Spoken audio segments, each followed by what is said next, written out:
Hey guys, welcome back to another episode of Daniel Sports Ledger, sports betting tips and picks for sports bettors. I got the NFL draft time wrong. I thought it was 12 my time. It's 12 Eastern time. I don't know how I made that mistake. My apologies. I am gonna get JB the ticket on here. Just a minute. I'm messaging him right now. Um, um, so sorry about that. Sorry about the late start.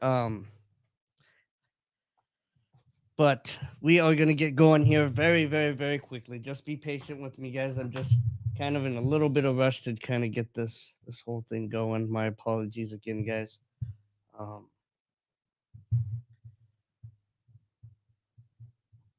But let me know in the comments. Who do you guys? What do you guys like so far here on day 4? Who are you looking for your team to pick? What are your thoughts so far on the draft? Go ahead and put some questions, some comments. I'll put them up here on the screen. And again, we'll get JB on here in just a few minutes.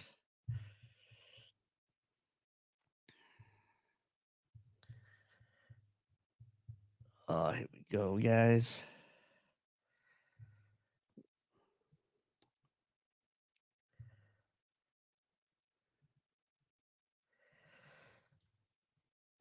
Let me just get this this link going for JB.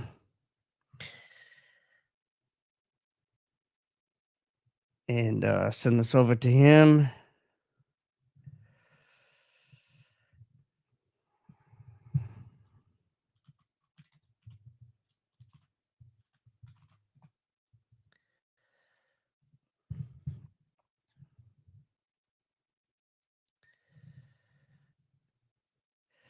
But yeah, go ahead and guys give me some what are you guys liking so far? The Bears are picking right now. And I'll go back through some of these other picks. Again, I apologize for getting the time wrong, but so Toy Taylor, the first punter off the board, I would imagine, for the Bears here. Yeah, no punters today, so first punter off the board out of Iowa. I mean, Caleb Williams is probably going to be punting a lot, so it's probably a good pick for them. Again, guys, we're going to get JB the ticket on in just a minute. I'm going to send him a link right now to get on. Again, I apologize for getting the time wrong.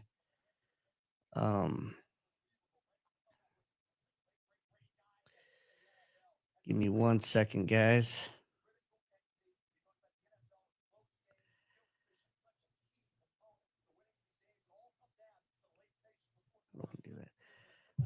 I just got to find here.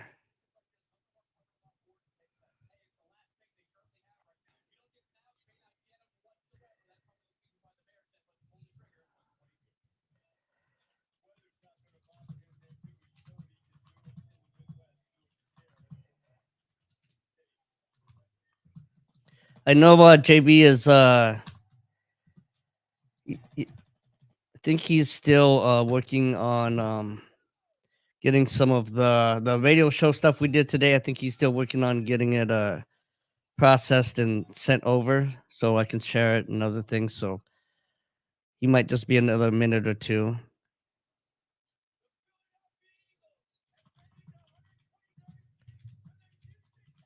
All right, we got a trade from the Eagles to the Texans here. Texans making some big moves.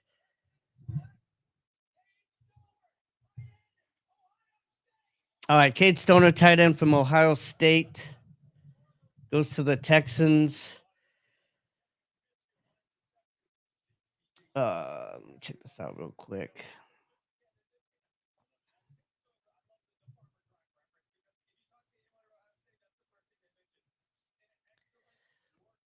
All right, Cade Stoner, he's 6'4", 247 out of Ohio State.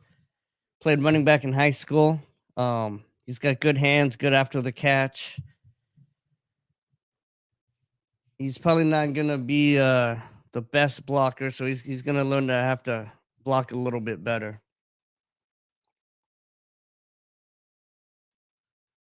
But again, guys, let me know give me some comments, some questions. Let me know who you're liking so far in the draft. What's your favorite team? What do you think your team should go in the draft?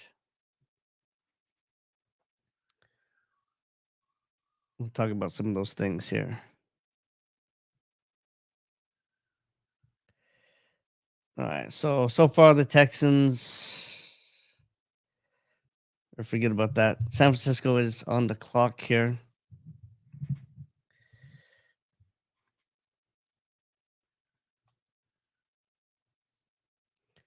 So San Francisco, I talked about it on the radio with in Vegas this morning with JB the ticket, and um and again he should be here shortly. But I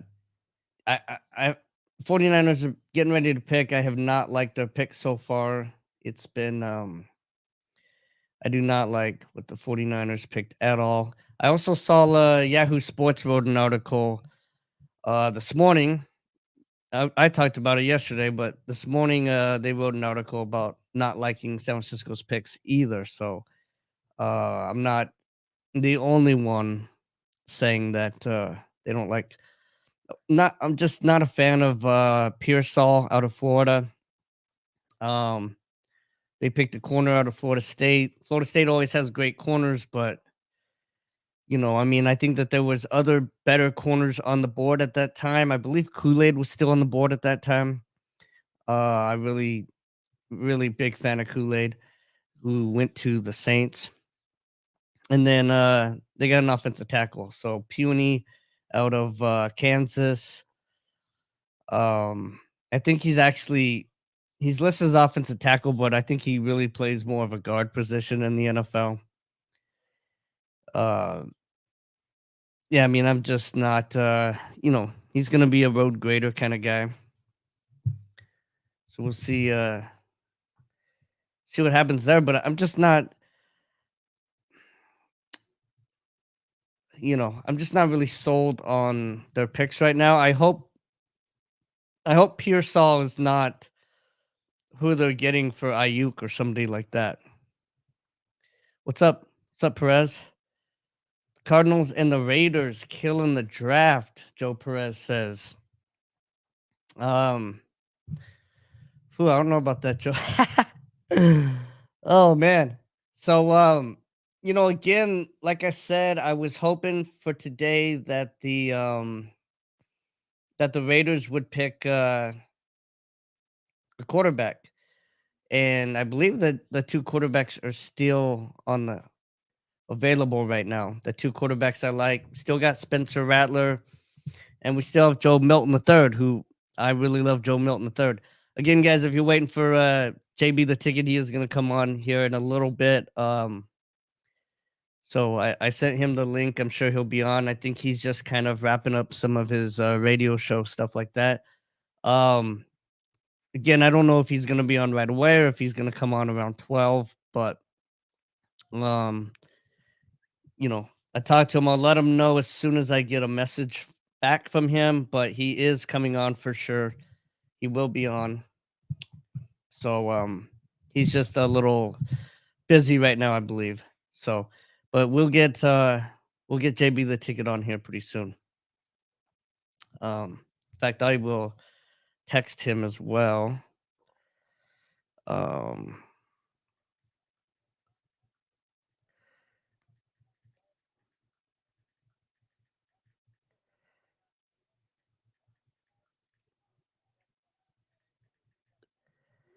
all right, so I just sent him another text. So, but we'll get JB the ticket on. But yeah, I mean, there still hasn't been a quarterback picked um since number 12. So 6 quarterbacks in the first 12 picks and then nothing since. Uh Still Brendan Rice is still available out there. I think he's one of the I think he got skipped over. I think he was better than a lot of the wide receivers picked above him. Um, then we have, I believe we still have, yeah, we still have TJ Tampa, which I don't understand. He's better than a lot of quarterbacks, um, cornerbacks, I should say. My bad. Better than a lot of the defensive backs out there, in my opinion. He's another one I feel like has definitely been overlooked. It doesn't make sense to me that TJ Tampa from Iowa State is still available. That doesn't make sense to me. But we can draft 12 defensive tackles, but you're not gonna draft one of the best corners available. Again, like I said yesterday, I don't get all these defensive tackles. Name the best defensive tackle draft you've ever heard of. Maybe two good ones came out of the draft, and we've had 12 drafted. It just tells me a lot of people are gonna have picked a really bad defensive tackle and wasted a second and third pick. I mean, a lot of people. I mean, maybe two of these guys are gonna work out, and there's been like 12 picked, so it doesn't make sense. Oh, another running back, Bucky Irvin. Uh, but my closed captioning thing is blocking what I could see. But yeah, Bucky Irving from running back from Oregon. This guy's yeah, I mean I like this pick for the he's a quintessential Tampa Bay Buccaneer kind of player, kind of a work done style player. Joe Rattler or Milton, like I said, I think Milton's a second round talent. I really do. I think Rattler's a second round talent. I think both of them are. Um, and I think both of those guys may prove to even, you may look back and go, how did these guys slip ahead of some of ahead of Bo Nix or some of these other guys? Um, I don't understand. Milton the third has everything, all the measurables that you want in a quarterback. He's accurate. You know, I believe they talked about him being a Heisman in his second year, I believe. He was kind of on a trajectory to be a first round pick, even a top first round pick at one point. Then he had, I believe he may have had an injury, but he also regressed a little bit, stuff like that. But Milton the third has all of the potential to be a, Josh Allen type quarterback. Again, not saying he's going to be Josh Allen, but or he could easily be like a Vince Young type quarterback. That's really his comparison. And I don't see why he's so low, in my opinion. You let me know what you guys think, but and again, Rattler, I think the perfect fit for Rattler is the Seattle Seahawks. I think they would be crazy not to try to pick up Rattler if they can. We've got Detroit going next, then the Eagles, then the Bills.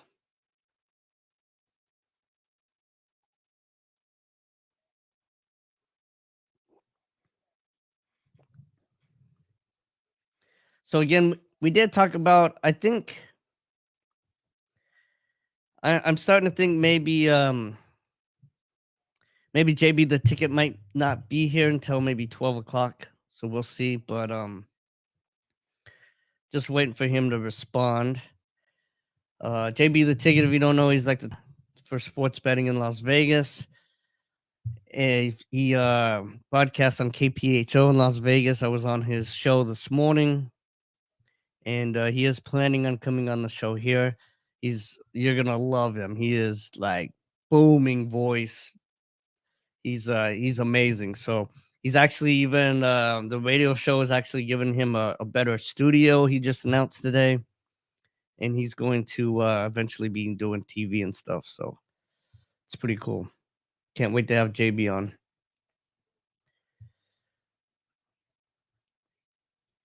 All right, so we have I'm gonna take this headset off.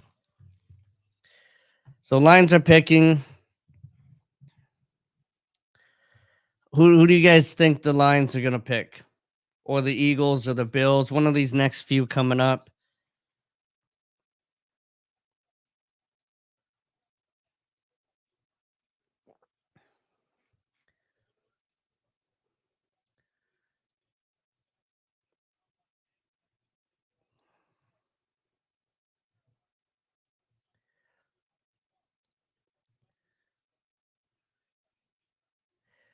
So, and the Raiders picked a corner, and again, I mean, 6'2", 188 out of Mississippi State.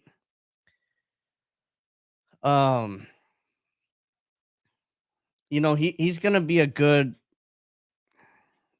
he's a good scheme guy. He's gonna, he's not necessarily a lockdown guy, but he's a guy that you can put him in man, you can put him in zone, and either way, he's gonna do a really good job. He's smart. Um, he can do press coverage. I still like TJ Tampa better though. So I mean, we'll see. But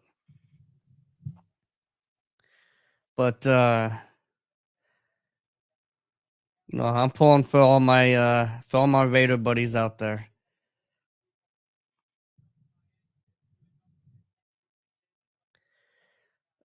All right, come on, Lions.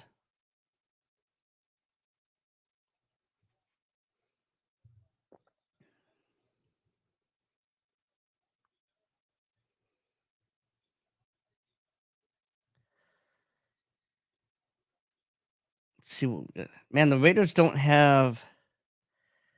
See, and here's the other thing about the Raiders. Well, I guess okay. So they got the 13th next round. Man, do you guys think the Raiders will pick a quarterback at all? Like at all? This this draft, or do you think they're just?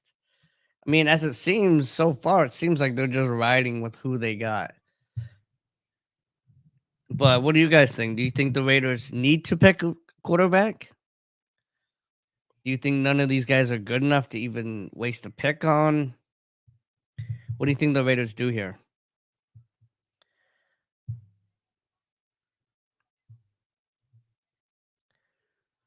So we got the Michigan governor.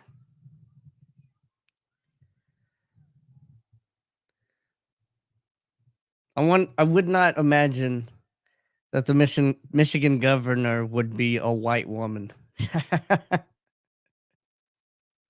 I just wouldn't imagine that, let alone white.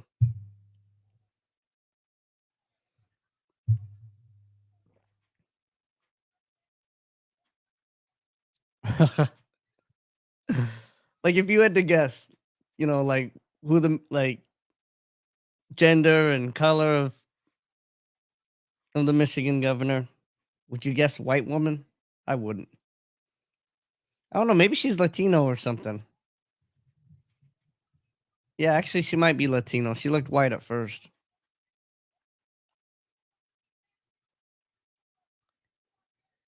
Okay, Giovanni Manu, offensive tackle from the British Columbia. That is weird.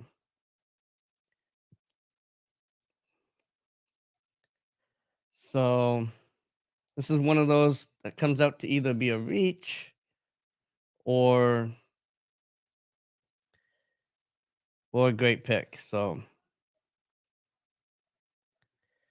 I don't know why it's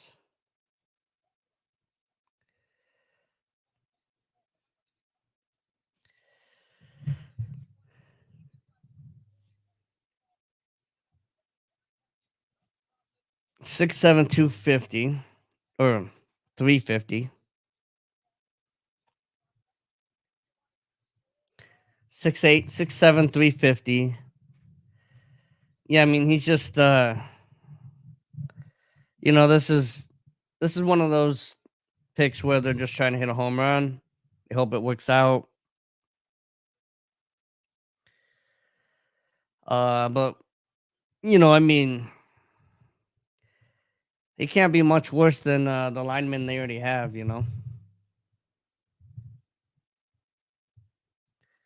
Definitely can't be much worse than what they got already.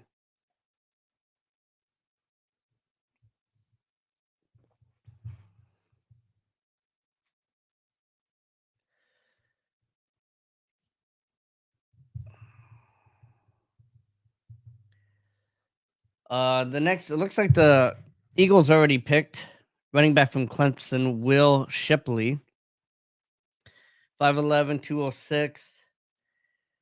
Yeah, I mean that fits the Eagles. They're probably gonna use him.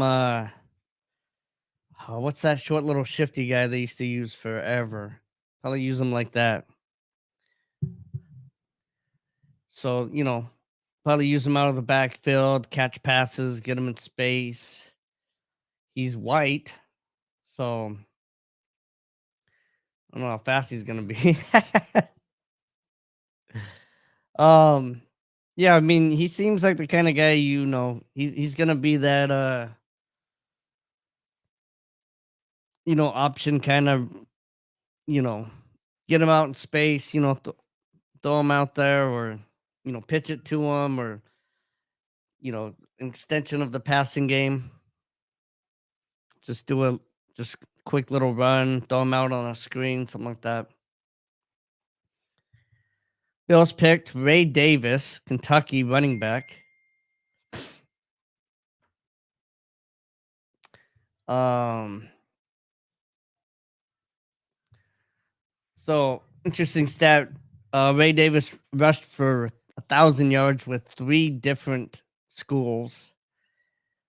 He's quick. He caught 94 passes, so he's gonna be a you know, they're gonna use him like a Thurman Thomas or a you know, man, I can't think of that Rams running back all of a sudden. Marshall Falk, something like that. It looks like that's kind of what they want out of Ray Davis, 5'8", 211, out of Kentucky. I mean, yeah, he fits the Bills. He fits their scheme. They had a chance to get Blake Corum earlier. I would have rather seen that, but well, Ray Davis out of Kentucky, running back, goes to Buffalo. So we'll see what happens. See what happens there. But yeah, I mean, just a short little guy, short, stocky, Barry Sanders kind of type guy.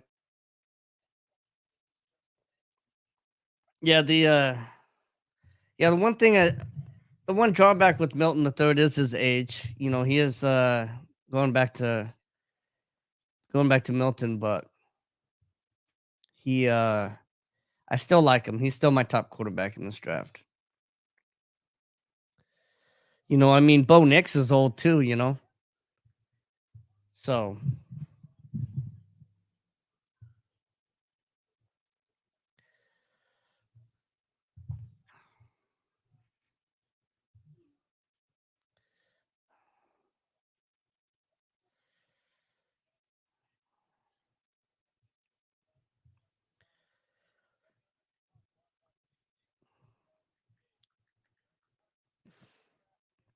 yeah.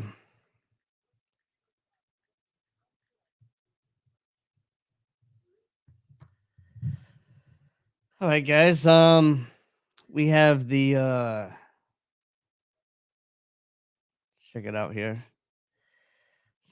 Oh, San Francisco's back on the clock again.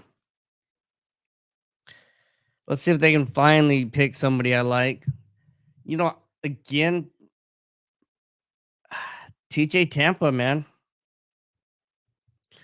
I think he would fit the Niners defensive scheme really well. I think he's been the best cornerback on the board for a while now.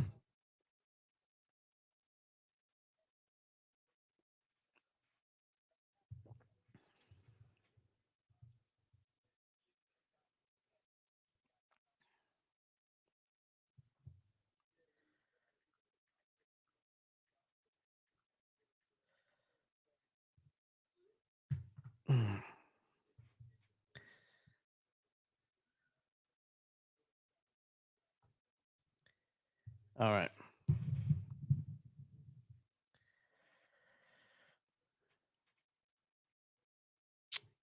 So who you guys, if you guys have access to a computer or something, look up, see who do you want your team to pick next?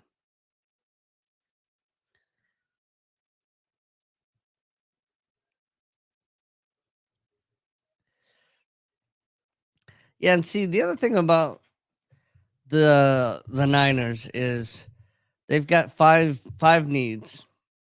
Not necessarily glaring needs, but they've got five needs and they've drafted three of them.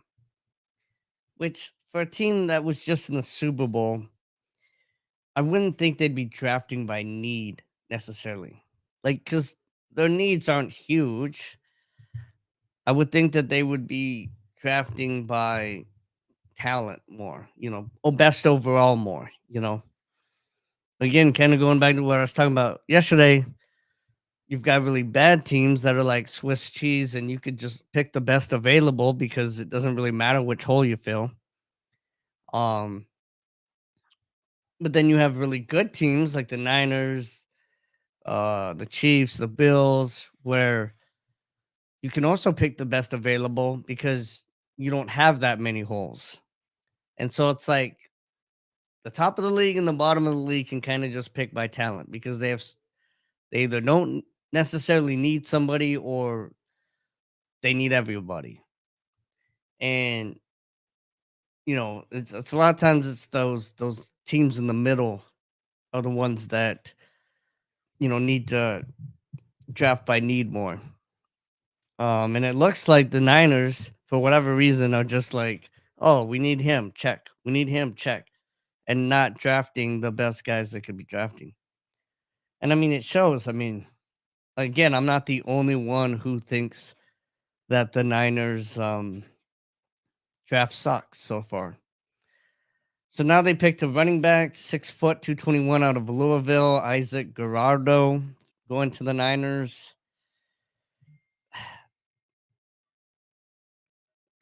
Um, is that is that the is that what they? I mean, they have a great running backs. I mean, they even use Debo in the running game. I mean,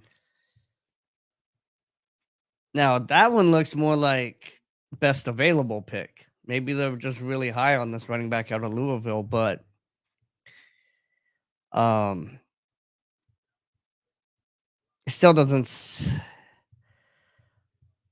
I don't know.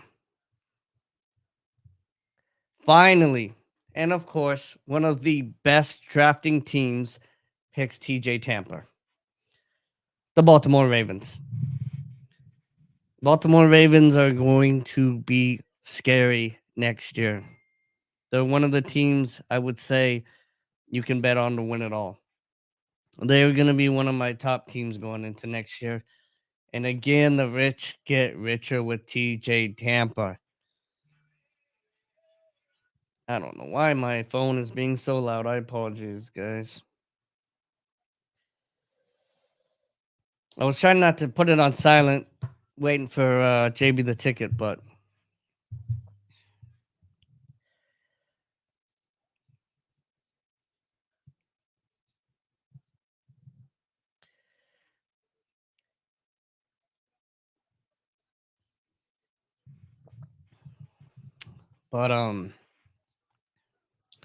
yeah, I mean, what a great pick by the Ravens. I mean, TJ Tampa falls to the Ravens. I mean, I would have loved for the Bills to have picked him instead of that running back. I mean, that running back they might have gotten in the next round. Will Shipley goes to the Eagles. Oh, we already talked about that. Um, Man, what was that little Eagles guy? What was that little guy that used to play for the Eagles? They would throw him the ball all the time. He played with oh man, why can I not think today? My boy that went to Buffalo. Man, all these players are slipping my mind.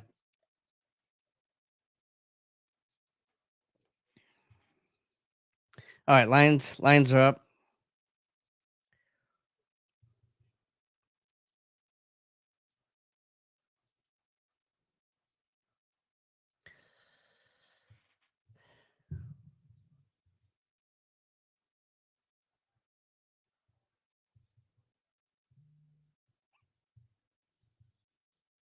Mm.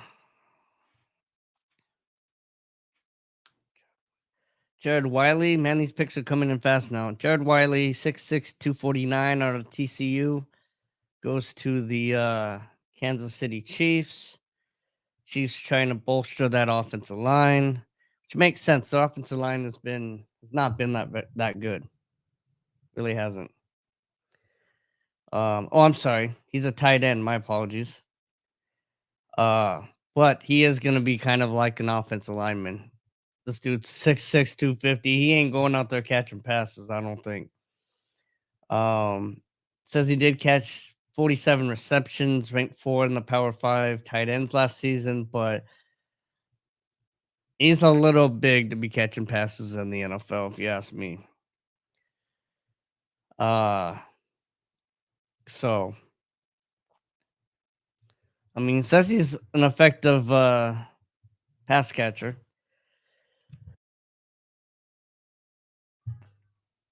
Sorry, guys.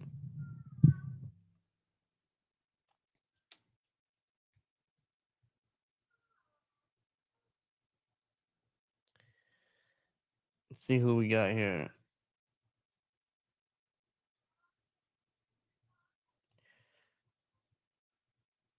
So we still have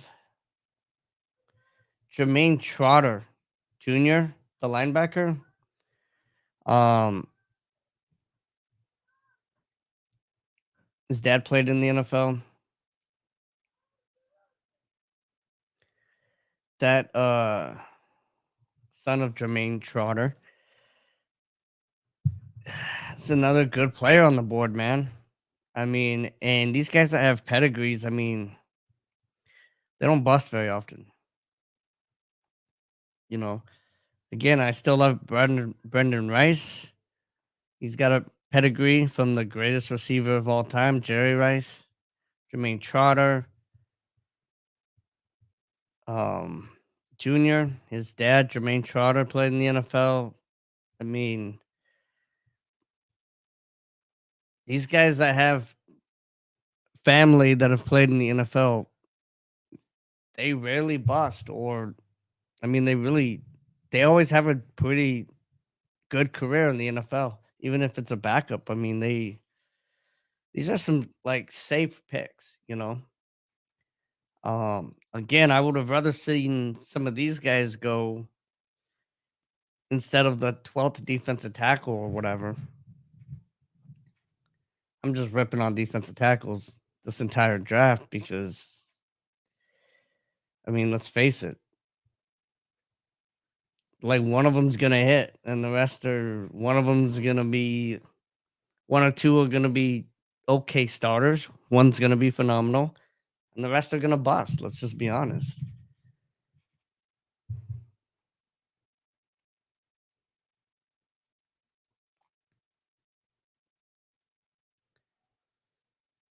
Lions on the clock. The Lions are taking a while to make this pick. Maybe they're trying to trade out or something.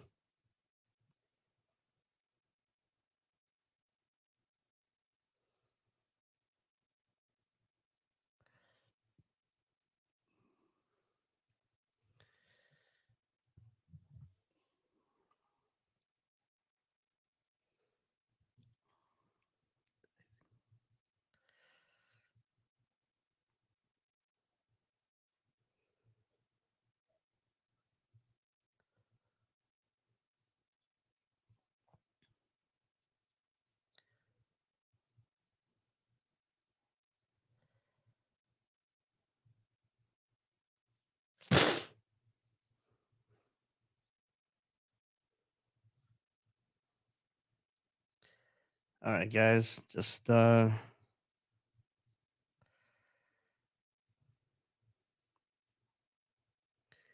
I don't know, not know what happened to JB.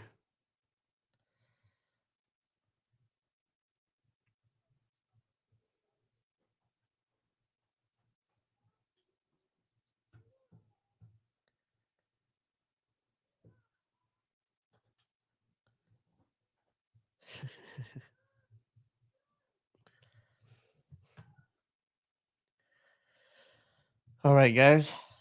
Let's see who we got. See if they picked yet. Nope. Oh, yep, they did. Oh no, they picked Sloan Vaki out of Utah safety, 5'11", 210. So the Bills got the first Utah safety, and now the second Utah safety goes to Detroit. So Utah did have some good safety play last year, but it's kind of weird for two safeties on a school from the Mountain West or whatever it is now that they're in to be drafted. Another safety off the board, Jaden Hicks, goes to the Chiefs. 6'2", 211 out of Washington State. We know they need to replace L'Jarius Sneed. So, we'll see. Again, I haven't liked the Chiefs picks either. They they don't make a lot of sense to me. Um they're very risky picks, or like this pick is like a pick of need, but you're picking a need in the fourth round. There just doesn't seem to be any rhyme or reason to the Chiefs picks this year. But they do typically draft well, so we'll see what happens. Jets are back on the clock. Everyone, I already know everyone in the media is going to say that the Jets are going to go to the Super Bowl this year, but no, they're still going to stink, even with Rodgers. Um, Again, guys, JB the ticket will be coming on later at some point. Just waiting on a response from him. Braylon Allen, running back from Wisconsin, 6'1", 235, goes to the Jets. So we're seeing a lot of running backs in this round. This is the 1, 2, 3, 4, 5, sixth running back, I think. At least sixth running back so far in this round alone. Most of them in the last 10 picks.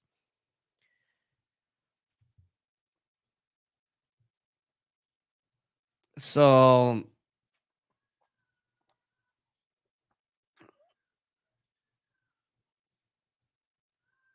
yeah, I mean, this guy's a real shifty.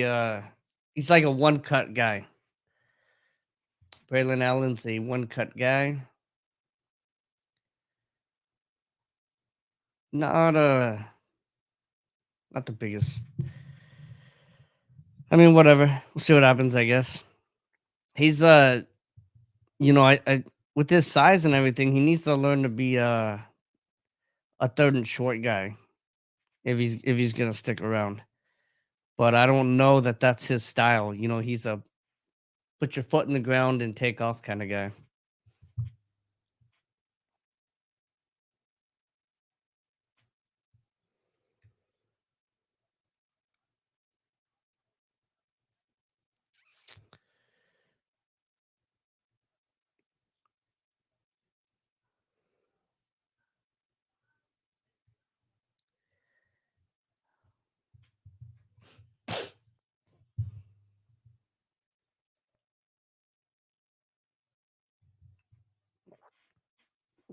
All right, last pick of the fourth round.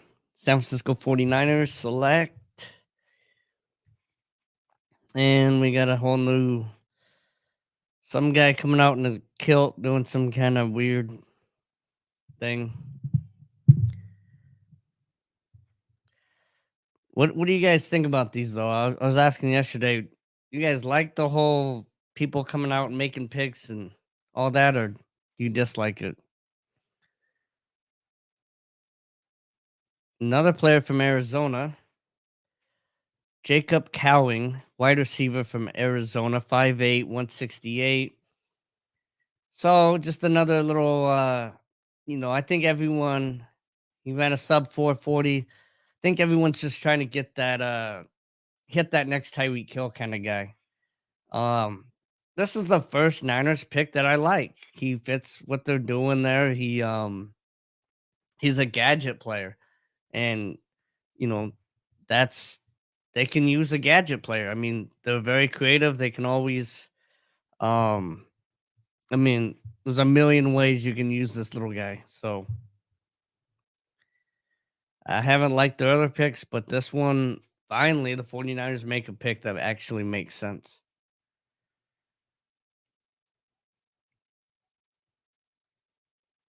All right, Seattle's on the clock. Let's finally see Seattle pick Rattler. I want to see Rattler go to Seattle. I think that's the best spot for him, and I want to see the guy succeed. So I'd love to see Seattle pick Spencer Rattler right here.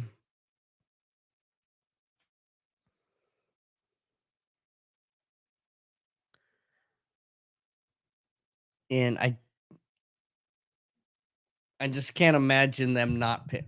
I can't imagine Spencer not going right now. I'm just gonna predict Spencer Rattler goes right now to them.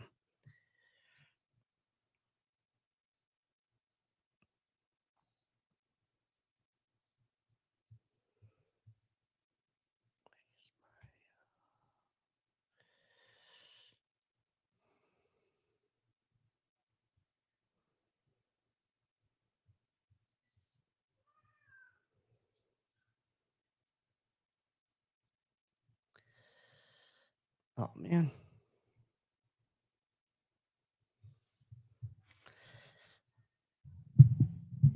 All right, guys. You guys want me to talk about a certain team? Let me know.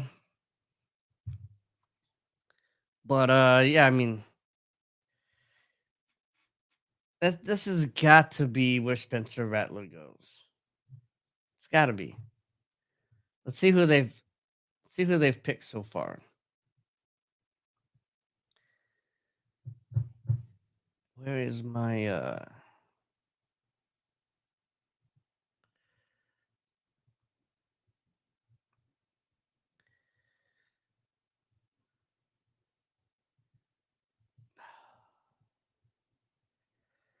all right.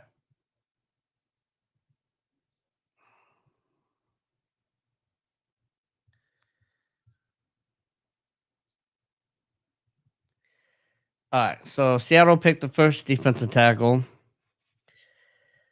and probably the best. And I really like that. It was a great fit for them. Then a guard from Connecticut, a linebacker from UTEP, and a tight end from Michigan. So Byron Murphy the second, defensive tackle from Texas, Christian Haynes, guard from UConn, Trice Knight, linebacker from UTEP. He actually is I do like him. And then AJ Barner, tight end from Michigan. Uh I mean, they're just kind of all over the place there. So I mean, they look like they're drafting best available. I would say that seems to be Seattle's strategy so far. I cannot imagine them not picking Rattler right here. It's this pick has to be Rattler. It's not though. Neheim Pritchett from Auburn, cornerback. So still no quarterbacks since the 12th pick. Still no quarterbacks since the 12th pick overall. Neheim Pritchard, 6 foot 190 out of Auburn. Man, almost every one of the he ran the fourth fastest 40 out of the defensive backs. Um, he's got closing speed, he averaged 31.3 yards per kickoff return. That's wild. So I mean, he's an all-around guy there. seems to be a good pick there for the Seahawks. I would have much rather seen Rattler though. Just when are these quarterbacks? When do you guys think these quarterbacks are gonna go off? Who's gonna pick the next quarterback? When do you think it'll happen?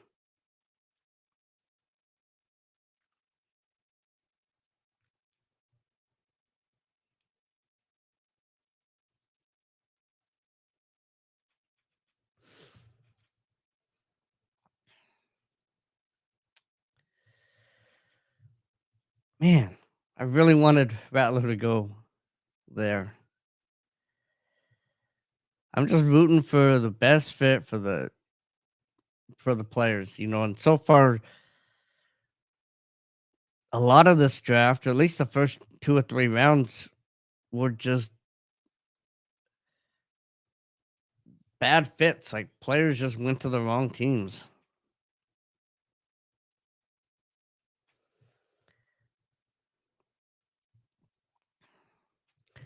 So this Pritchard guy, he's kind of slow out of his breaks. He's kind of got slow hips,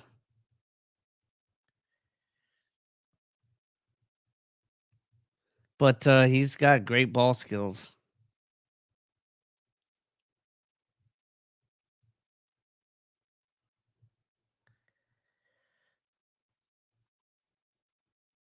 Chargers, then Cardinals, then Commanders, then Chargers, then Bills next up. So,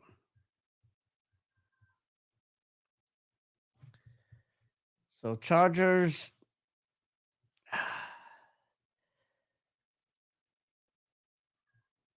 man, they could go corner, they could go so many spots right now.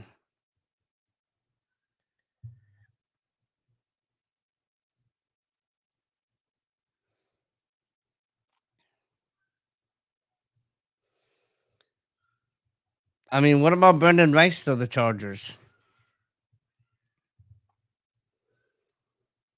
Brendan Rice, they could use a cornerback, so Cam Hart from Notre Dame, it's a pretty good option. Um,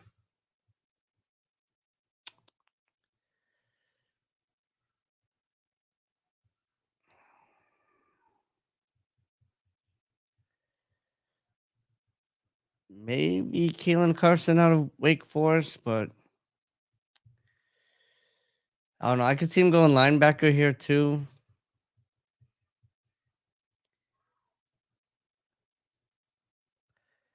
You know, so all these defensive tackles and somehow Mekhi Wingo still available. I think he's better than 90% of the tackles in the draft, defensive tackles. These evaluations just seem really bad to me this year. Normally the evaluations are pretty good, but I don't like a lot of these evaluations.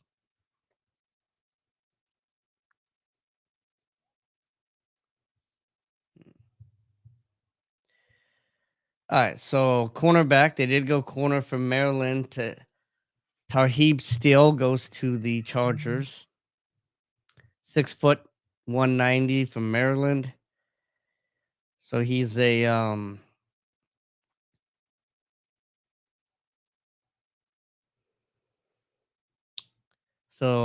zone quarterback, punt returner. So he's probably gonna be a guy that you line up on the tight end because he's probably not gifted enough to be on the outside, but he's got the size to cover. They're gonna put him in there to cover Travis Kelsey is what they're gonna do.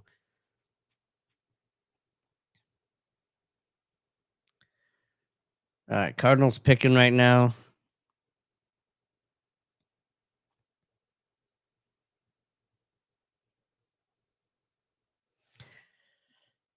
All right, Arizona. See what you got here. Oh, we got a whole nother little the military thing, and so it might be a while for this Cardinals pick.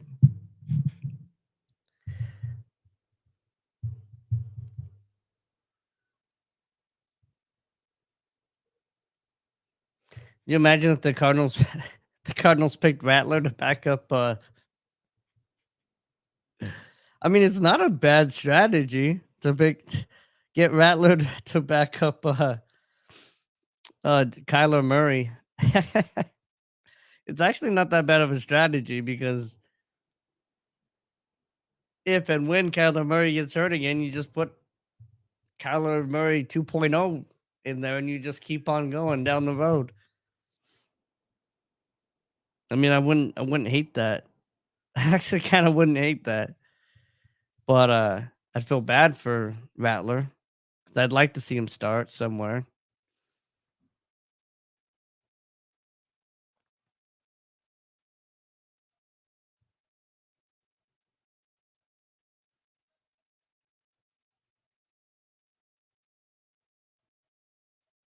That would be funny though, right? Okay, Xavier Thomas, from Clemson, uh, defensive end, 6'2", 244. So he's probably might end up just being like a edge linebacker rather than a defensive end.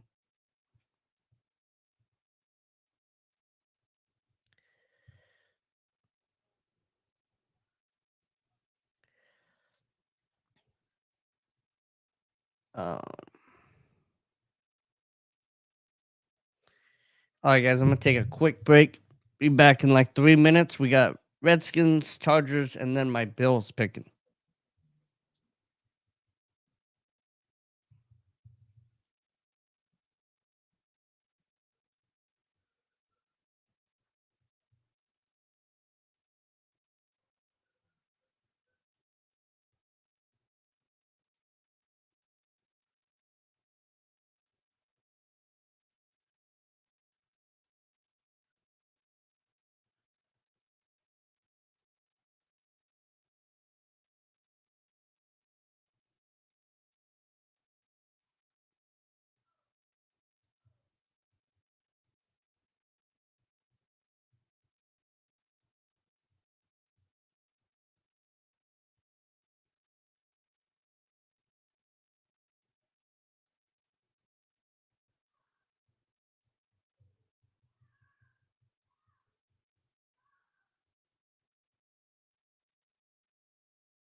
All right, guys, I am back.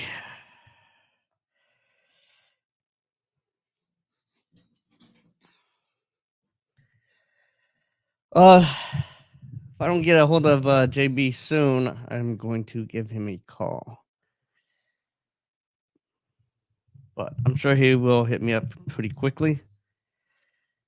All right, so let's see who picked. Okay.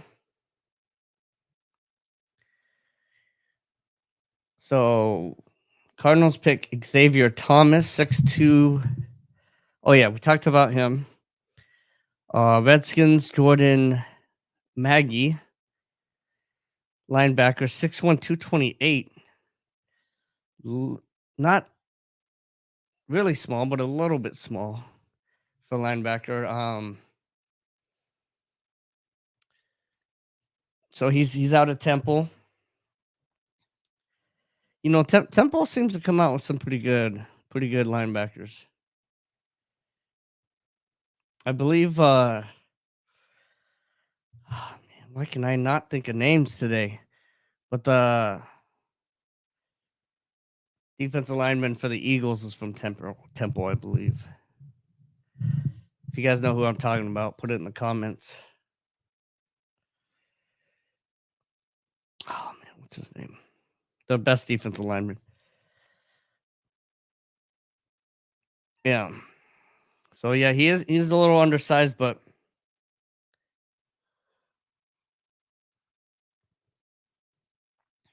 reads the defense well.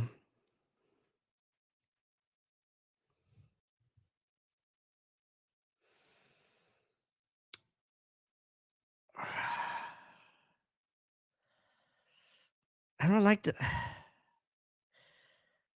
I don't like this Redskins draft. The only one I really like is Jaden Daniels. Daniels.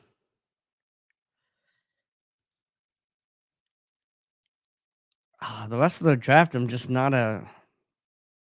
But again, I think Jaden Daniels is the wrong fit for the Redskins. So I just don't. With Commanders, whatever. I don't know if I'm ever gonna get used to saying Commanders. Just the one that it's got like 20 letters in the name. It's just Commanders, Commanders. Is it three or four syllables? Commanders. I guess it's three syllables, but it's almost like four. It's like 3.5 syllables. Redskins, 2 syllables. Easy. All right, Bills are up to pick. Chargers pick Cam Hart, cornerback out of Notre Dame. It's a very good pick. It's about time he went off the board. 6'3", 200. Uh, you know, he's. I mean, that's the kind of guy you want right there. He's got all the size. You know, he's got a few things to work on, but you got a big corner like that. You got a lot to work with. You got a lot to work with. Um, all right, so Buffalo's up. Then we have the Colts. Then we have the Falcons, and then we have Buffalo again. Let me know who your team is. Let me know if you want me to talk about your team. Uh, when is the? Let me know when you guys think the quarterback's going to come off the board, and who's going to pick them. Still no quarterbacks since the 12th pick overall.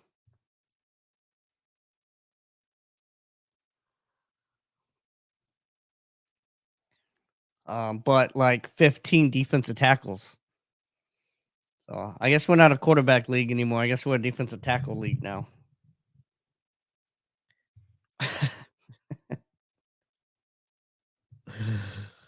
Oh man, this must be the greatest defensive tackle draft in the history of the world.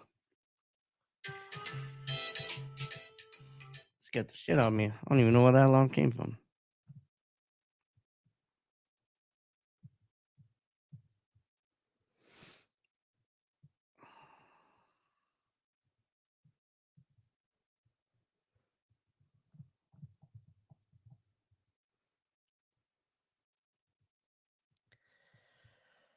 That's wild.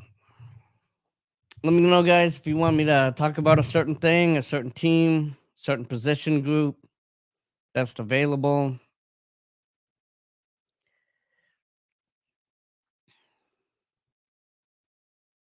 Brendan Rice is still out there. Shocking to me. Jeremiah Trotter Jr. I mean, these guys have pedigrees. Um, Again, I've been shitting on defensive tackles, but Mekai Wingo is a lot better than a lot of the defensive tackles that have been drafted so far. Why he's rated so low, I do not know. Mekai Wingo out of LSU, mm, he's I think that guy can play in the league. So I don't know why he's so far down. Um, but I mean, there's a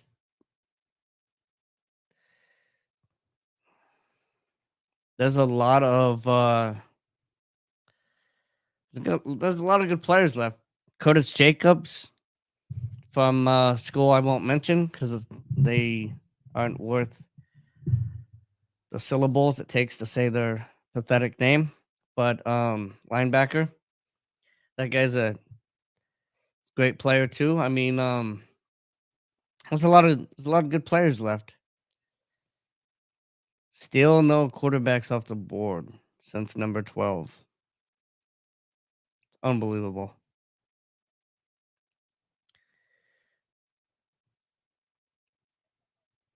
Jamari Thrash, that's a receiver I like out of Louisville. Uh, Trying to find some other guys that I really, really love. Isaiah Davis, he's a good running back from South Dakota State. That's going to be a nice pickup for somebody.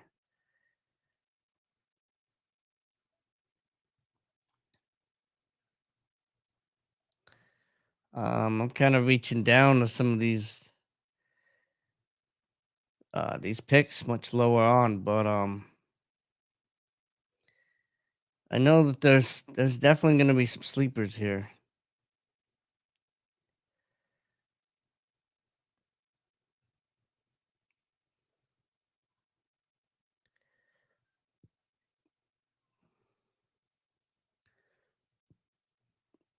You know, I keep talking about Spencer Rattler and Milton the third, but another guy I like too is Jordan Travis out of Florida State.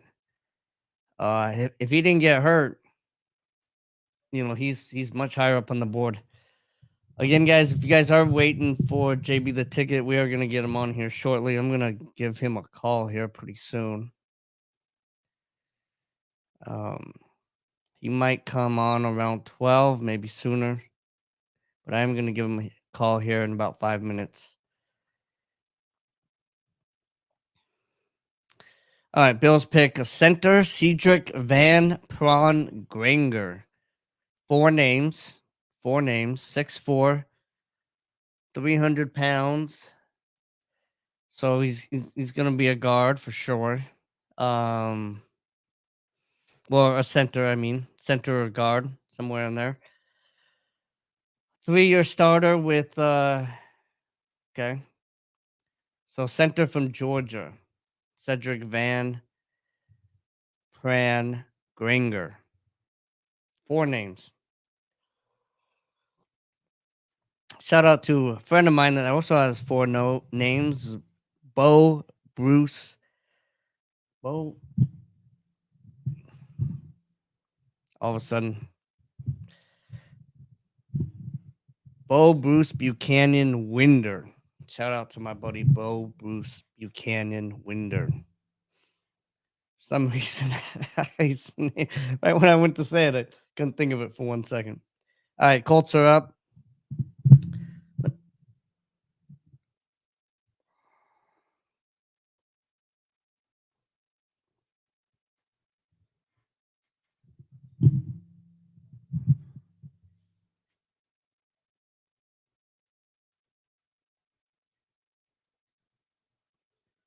All right, Anthony Gould, Oregon State wide receiver, 5'8", 174 from Oregon State. Um, this 10-yard split was 1.49 seconds. Wow. So this guy's, again, people are trying to recreate another Tyreek Hill.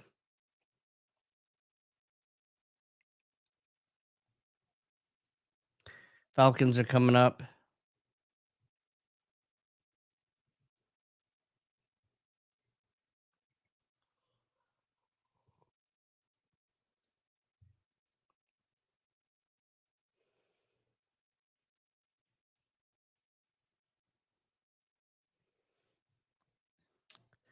Falcons and then Buffalo. And then I'm going to call JB and see what's going on. See what his schedule looks like.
All right, guys. Falcons pick is in.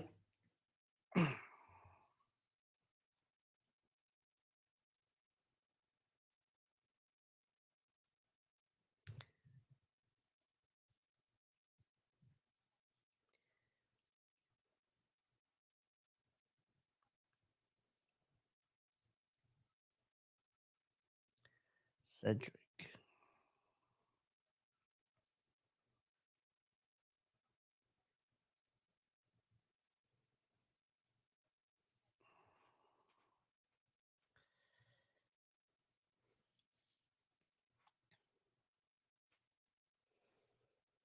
Man, this fifth round is going slower than the fourth round went.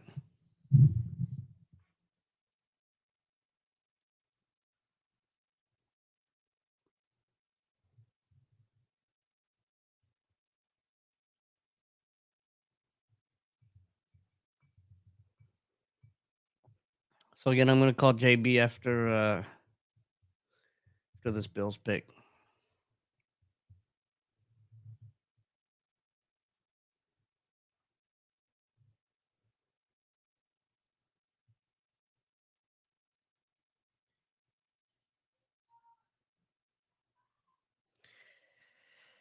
Okay. Once again, we got a village, the youth German flag team. Okay. Germans playing football.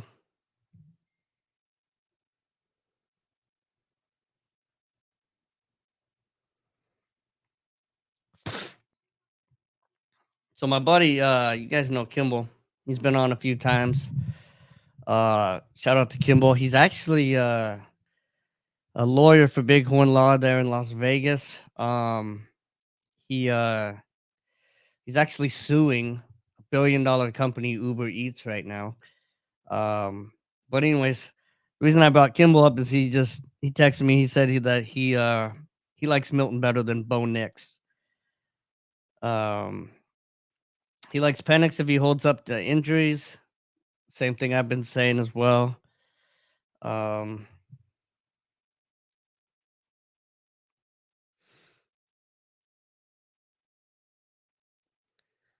but we've got J.D. Bernard, linebacker from Notre Dame, going to another small linebacker going to the Falcons. The Falcons kind of they kind of like small linebackers. That's kind of what they do over there in Atlanta. They play in a dome, so it warrants small, fast, speedy guys.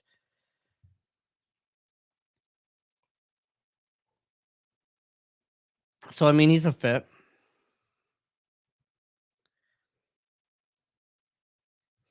Okay, cool. Kimball's gonna come on. I'm gonna send him a link. Mm, wonder if I have it right here. Um, okay, I'm gonna email my buddy here real quick.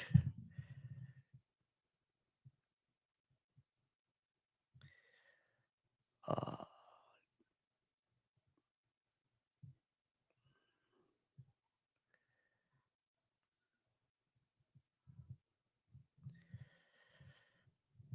all right.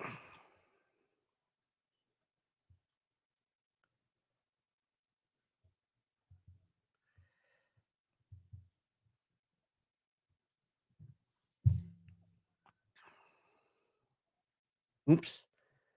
Let me double check that sent. 1 second, guys. I'm gonna get Kimball on here. Just double checking the email I sent him. Uh, make sure that got sent. Yep. Okay. So we are good. We are gonna get Kimball Jones on. Um, yeah, maybe he can shed some light on this this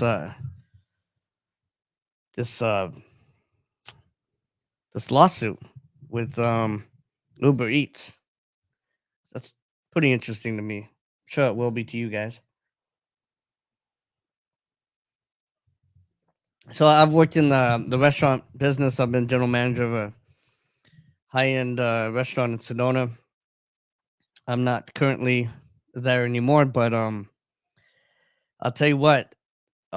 These companies like Uber Eats, uh, Yelp, or those other Uber Eats type places that deliver food. Man, I always just told them, I tell them all just to f off. Whenever they called, I never allowed them to come into the restaurant because they turn into the mafia. And if you let them in and then you try to cancel their service, they will harass you. They'll do all kinds of crazy tactics. Um, so if you're ever in the restaurant business, I suggest staying away from those companies, especially Yelp. If you ever subscribe to like pay them, because what Yelp will do is they will write some bad reviews, then they'll call you, hey, we can get rid of these bad reviews for you. And then they'll erase the bad reviews and they'll be like, oh, we can put up good reviews for you on top of it. Once you start paying them, if you try to cancel, they will just load the restaurant with bad reviews. Um, and they threaten you. They're very much like the mafia. Um, Yelp is never pay for Yelp. I mean, the subscription, if you're a restaurant, never do that with Yelp. It's terrible. So I'm curious about this because yeah, I didn't let any of those delivery services come into the restaurant because I know what they turn into. All right, so the Bears edge rusher 6'5", 240. So this guy is a defensive end, and defensive end almost could be like, no, I guess he's really just a defensive end. So from Kansas, I like this pick from the Bears. I like this. I like Austin Booker. By the way, Buffalo traded the pick to him. So yeah, we're gonna get Kimball on here in just a minute.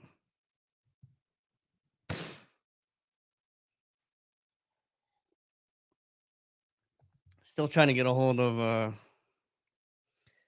I was gonna call JB the ticket right now, but since Kimball's coming on, um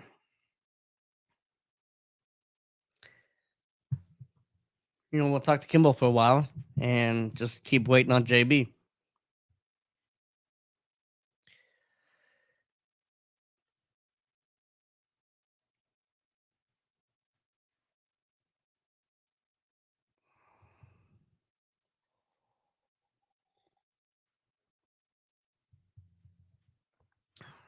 So give Kimball maybe he should be on the next 3 minutes, 3 to 5 minutes.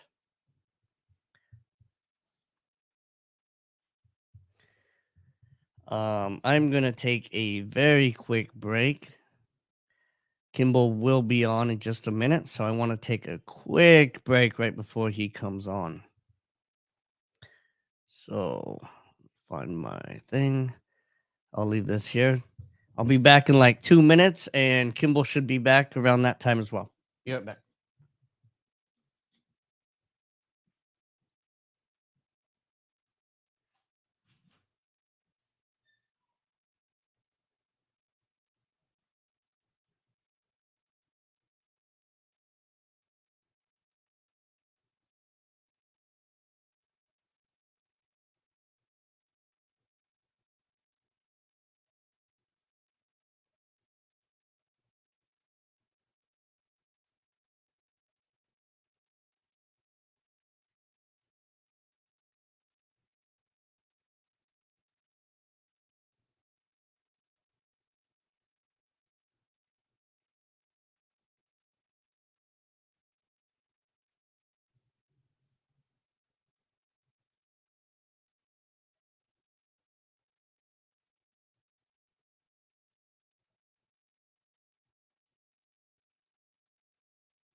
All right, guys.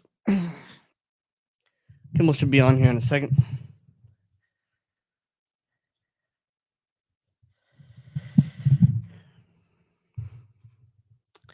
Let's see. What have we missed? Chris Abrams Drain, cornerback, Missouri. 5'11", 180 goes to the Denver Broncos. So the Denver Broncos pick up a nickelback. I mean, he's big enough. I guess he could be a he could cover a number 2, I guess, or a number 1. We'll see.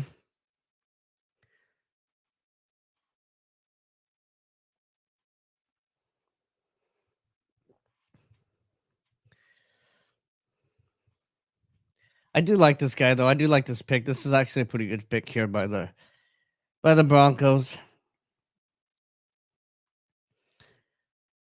Oh, this is perfect. I think he'll be on here in a second because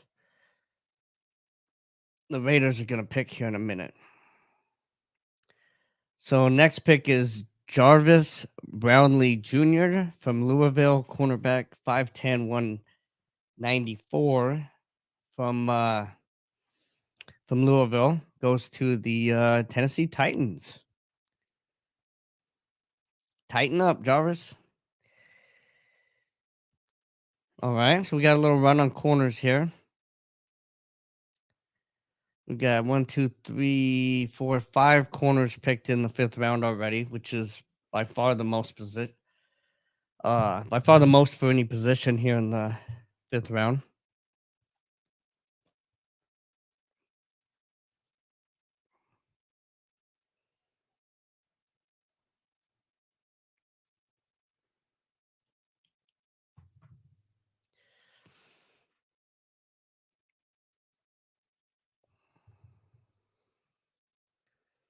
All right, guys.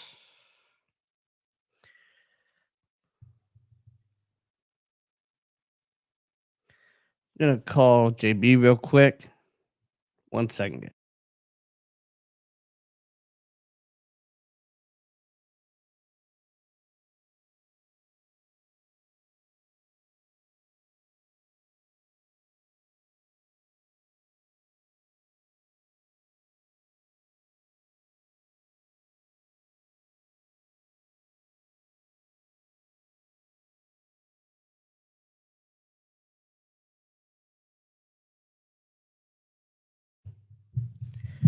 All right, guys. I just found out the mystery with JB. Yeah, he had an appointment. But he did say he would call me in around 10 minutes. So I expect him to maybe be on in the next 30 minutes or so. But we will get JB the ticket on here. Okay, guys, we will get JB the ticket on here. I promise you that. In the meantime, hopefully Kimball shows up here pretty shortly. We'll see. Kimball's also very busy, man. Like I said, he is in the middle of a lawsuit for Uber Eats. So even having him come on with this busy schedule would be a great awesome thing. So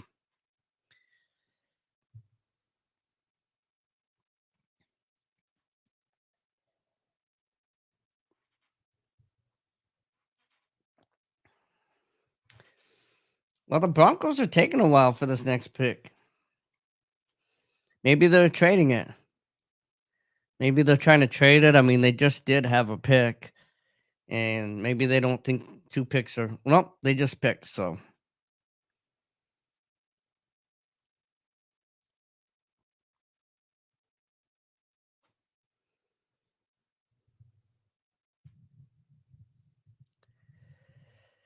all right, let's see what happens. By the way, guys, I appreciate you guys watching. These 3 days, it's pretty awesome.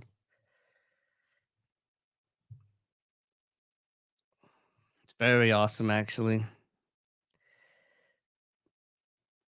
All right, so we've got Audric Esteem, Notre Dame running back, 5'11", 220, going to the Broncos.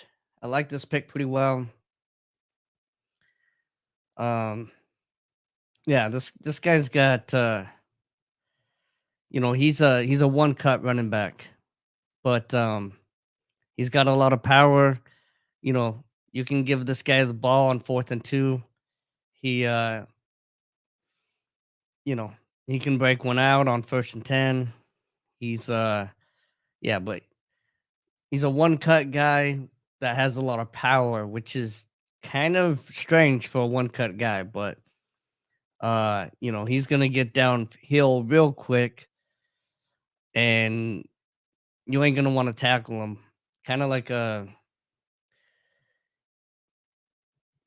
well, I don't even want to say that because it's not even in the realm. So I'm not even gonna put that out there. But he yeah, he's a one cut power back that has good speed, so he's not gonna juke you out of your shoes though. All right, so Raiders, Tommy Eichenberg, linebacker out of Ohio State, 6'2", 230. So he's a small linebacker. Uh, you know, but he can shed blockers pretty well for his size. Uh, obviously Ohio State doesn't just have chumps on their team, so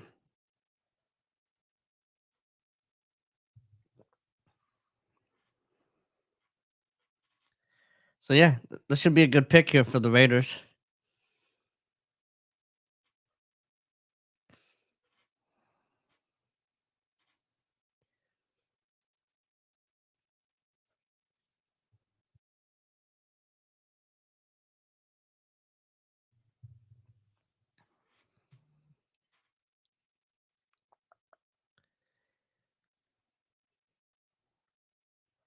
Whew.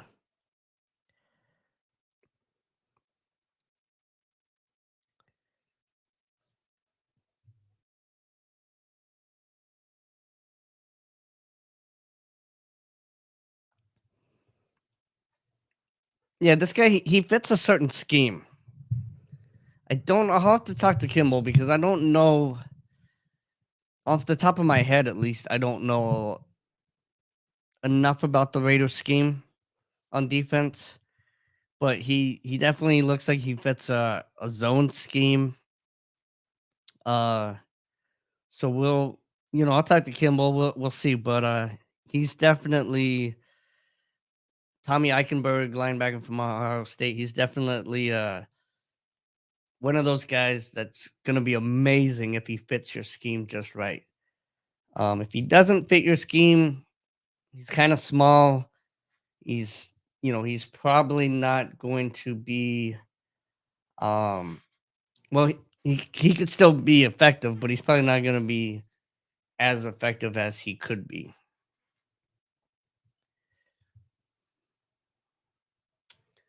So we've got Bengals, Saints, Colts, and Eagles coming up next. And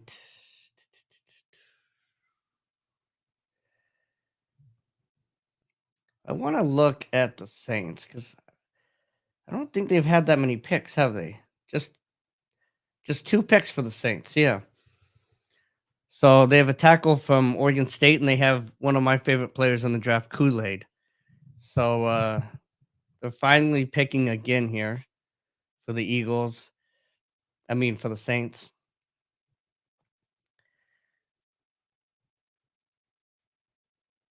Or they will be picking right now. The Bengals are up. Bengals have been picking by need all day. Let's look at the Bengals picks so far.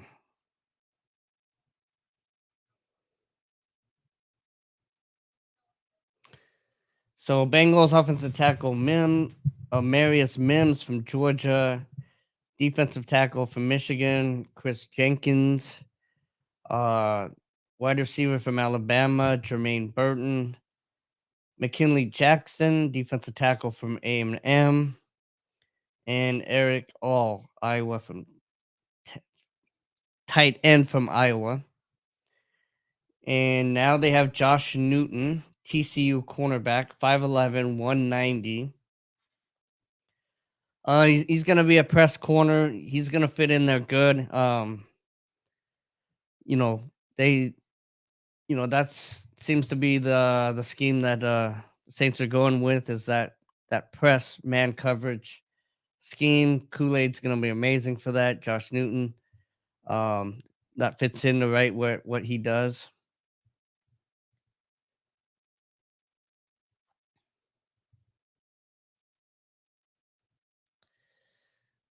Um, so let's see who the Saints pick now. This is only the Saints' third pick of the draft. Oh, my apologies. Josh Newton's going to the Bengals. I said Saints for whatever reason. He's not with Kool-Aid at all.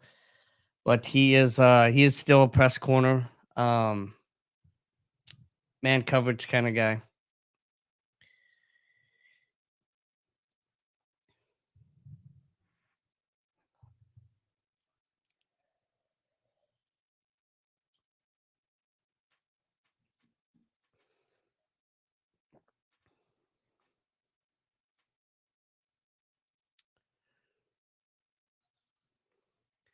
All right, Saints picks in.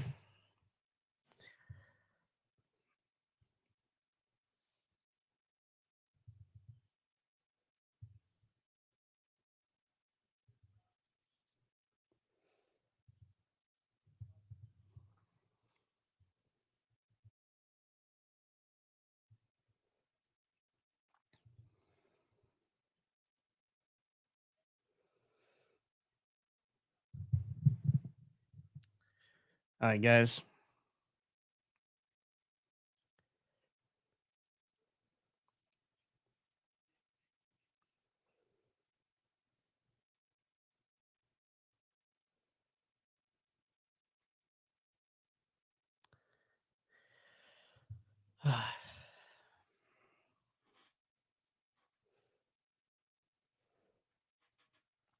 Oh, here comes the Saints.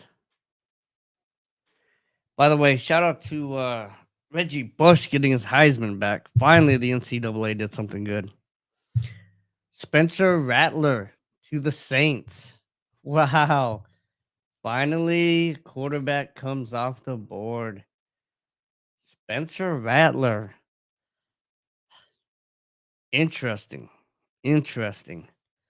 You know, it's not a team I really pegged him for, but I don't hate the pit. I don't hate the fit for the Saints. I really don't. Again, I still would have loved to see him go to the Seahawks, but you know, this makes sense to me.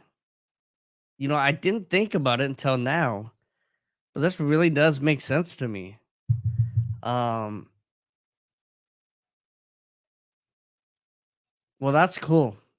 I'm gonna be excited to watch the Saints this year now. Um, huh, that's interesting. Finally, though, finally, I wish somebody was on here to discuss this with me because I'd like to hear some other people's thoughts about it. But I just love but when JB or Kimball comes on, we'll definitely talk about that.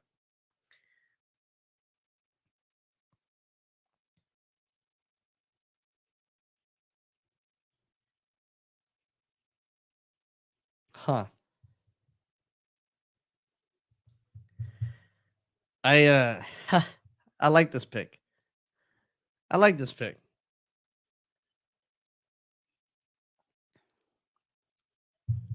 You know, and the Saints picked my other favorite guy, Kool-Aid. Um, yeah, I like what the Saints are doing right now. Let's go over here to the Saints. They had the tackle from Morgan State, Kool-Aid, and now Spencer Rattler. So some fun stuff.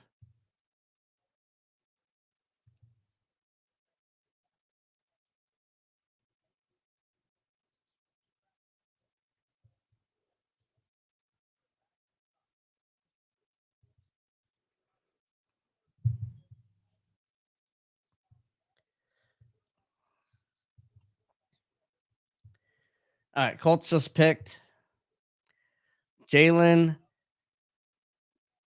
Carlise from Missouri, 6'3", 227, safety. Good size for a safety, probably a strong safety. Um, well, no, looks like he's a free safety. Picked off 9 passes over the last 3 seasons. So he's definitely going to be a free safety.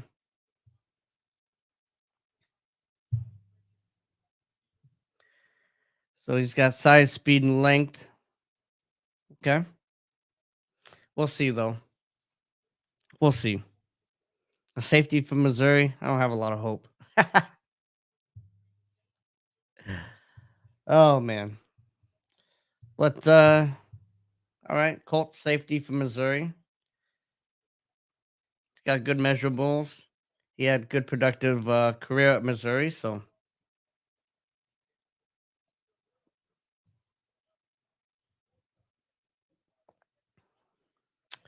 we got Eagles, Jaguars, Rams, and then the Colts again.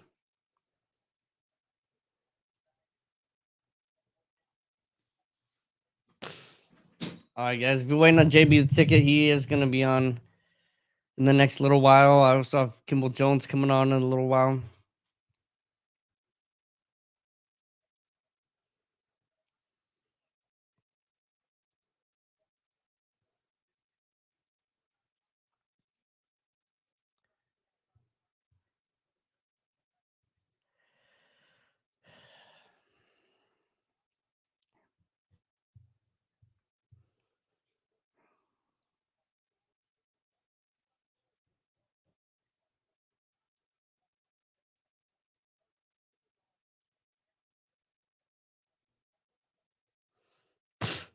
Spencer Rattler, pick number 150.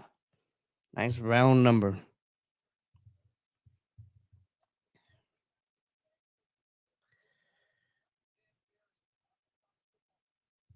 Let's see something here.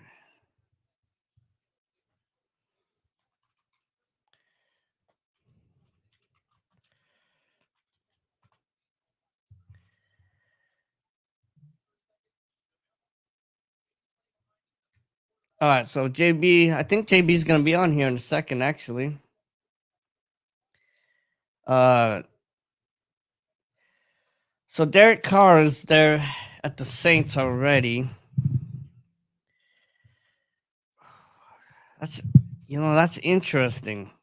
That makes me like the Rattler pick a little less. Um, I mean, is the clock ticking for Derek Carr? Do you think, or what do you think the motive is behind drafting Spencer Rattler?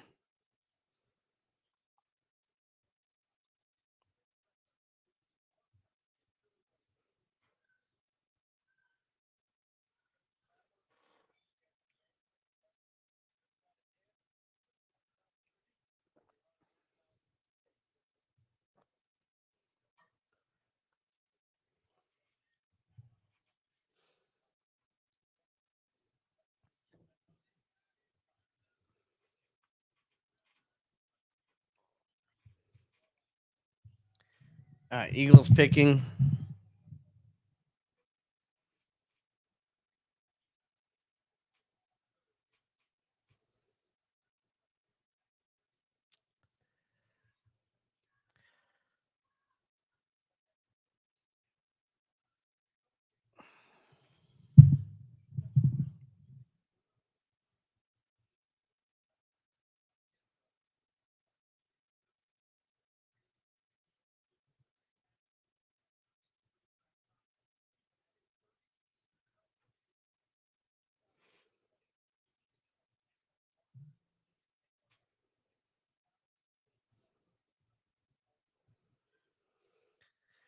All right, guys, give me 3 minutes. I think JB's coming on, so just give me 1 minute. I'll be right back.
All right.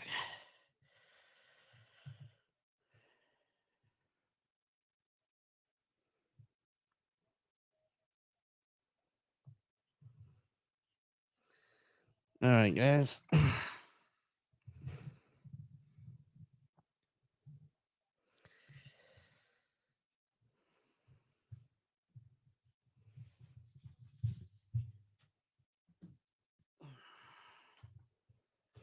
Oh, that'll be no more because I am still here.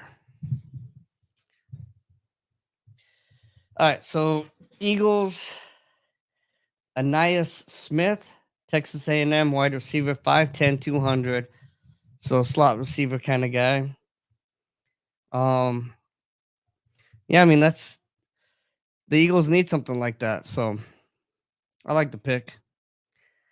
Anything you can help, anything you can give to my boy Jalen Hurts, I appreciate it.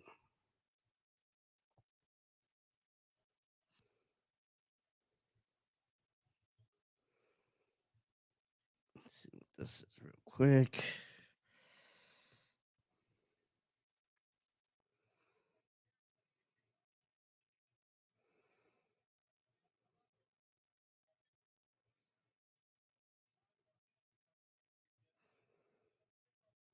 Hmm.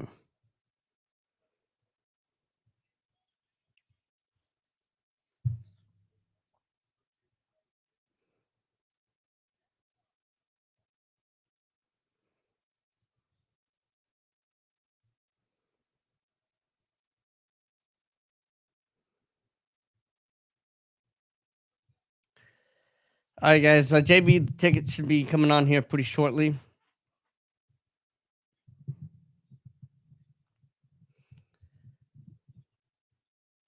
Uh, and we might get Kimball on pretty shortly as well. We will see.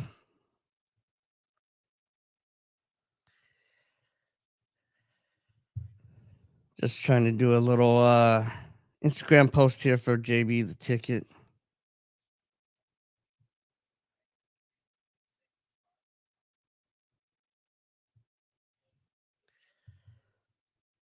He didn't quite send me the right thing to share though, so yeah, I think he's just making an Instagram post, and then I think JB the ticket will be on.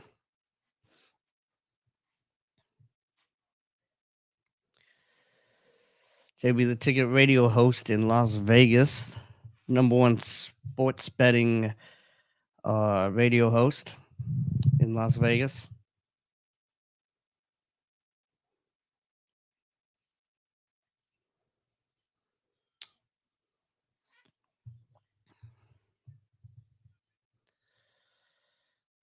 All right, let's see some stuff here.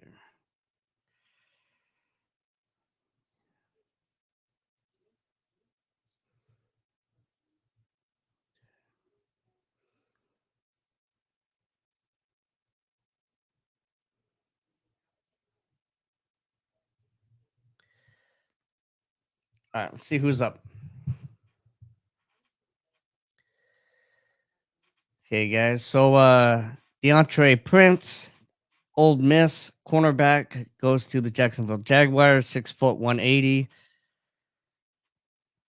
And then we have Brennan Jackson, Washington State, defensive end, 6'4", 260, 265.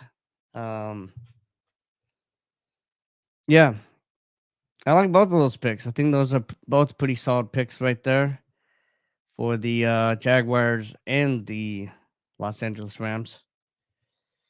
Eagles are coming back on the clock here again.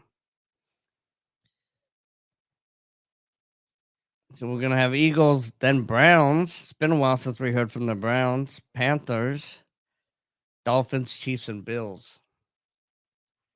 I don't think the Browns have had many picks yet, have they? I felt like they've only had one, maybe two picks so far. Yeah, that's it. Two picks. Michael Hall Jr., defensive tackle from Ohio State, and Zach Zinter, guard from Michigan. So Browns are finally on the clock again.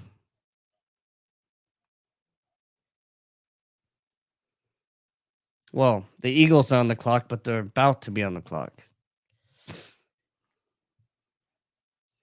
Seems like the Eagles have had a billion picks already.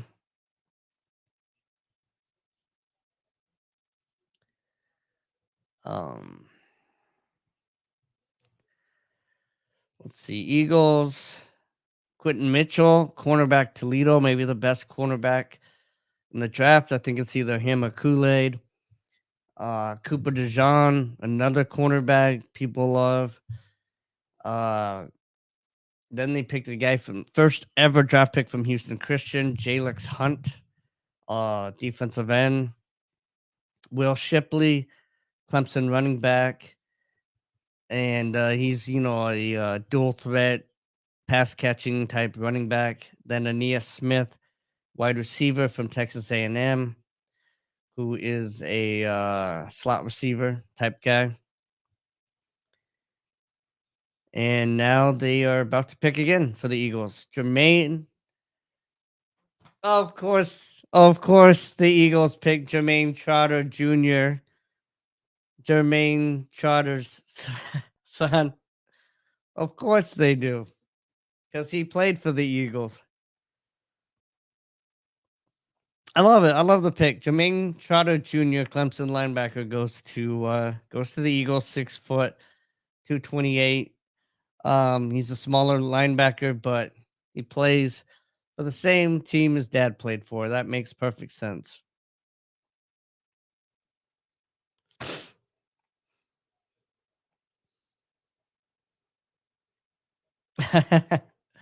Gotta love it. Gotta love it.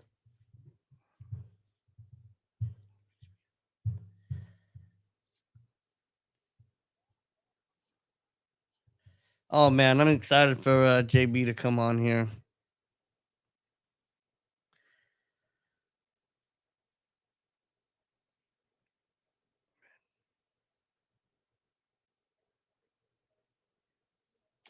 By the way, the Magic are destroying the Cavaliers right now. 94-73. That's kind of a shocker there. 10 minutes left in the fourth. So it's looking like the Magic are gonna win today. All right. Jeremiah Trotter to the Eagles, man. I just love that pick.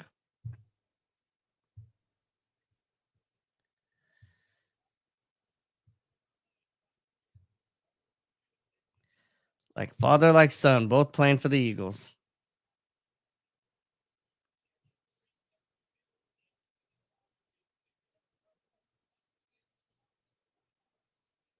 I mean, and like I said, these guys that have a pedigree, I mean, they don't go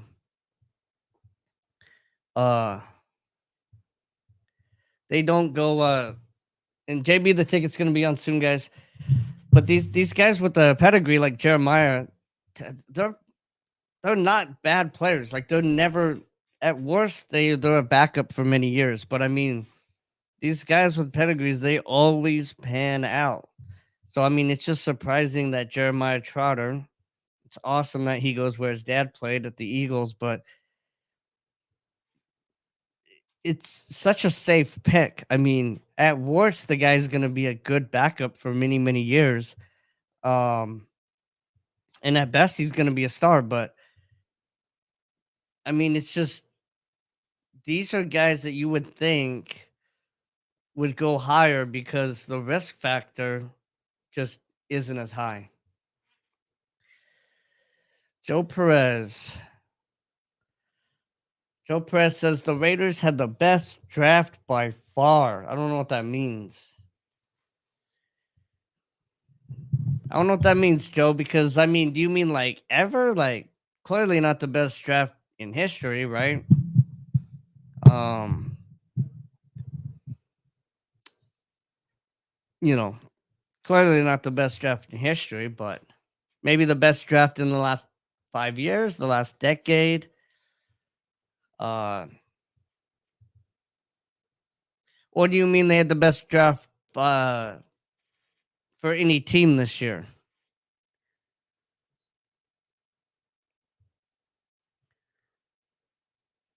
What like what like what do you think? You think they had the best draft this year for any team? I don't see what he says. Linebacker, tackling, smart player, cornerback, all SEC 2 straight years, cover guy, offensive line, tackle big, best center still the second round, top best player, Bowers, entire draft. Okay, best of any team this year. Okay, all right. So Joe Perez thinks the Raiders had the best draft of any team this year. What do you guys think? What do you guys think? Who do you think had the best draft?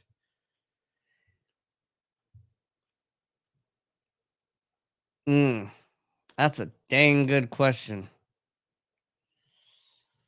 Uh, you know, that's a darn good question. Who had the best draft so far this year?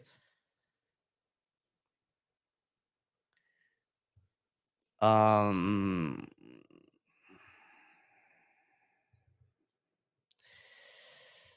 I'm trying to look through some of these teams. Uh, see who I like the best. I don't know that I would say I like the Raiders draft the best, but I think they're up there.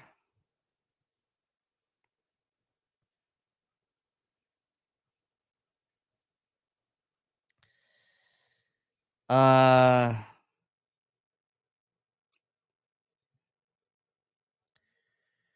hmm. Yeah, I'm just looking for a team that I think is did better than the Raiders.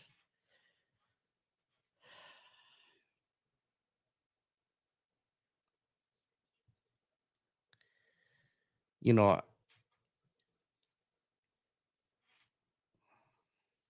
Chargers.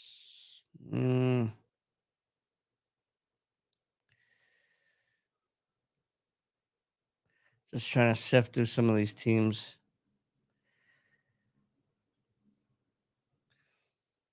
I think no.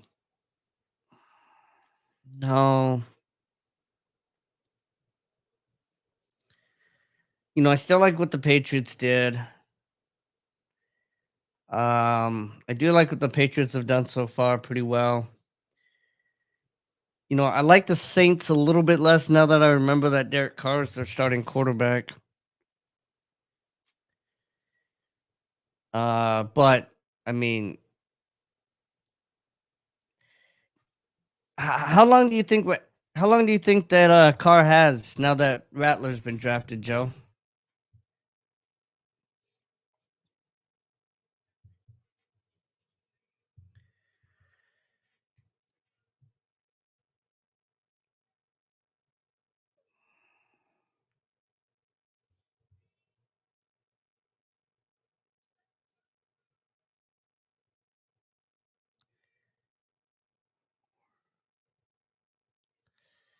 Um, yeah, my Wi-Fi was slow for a second there, so I don't know if I cut out. But how long do you think now that the Saints drafted Rattler? How long do you think they have Derek Carr has over there in New Orleans? Because I think he's on the hot seat already now.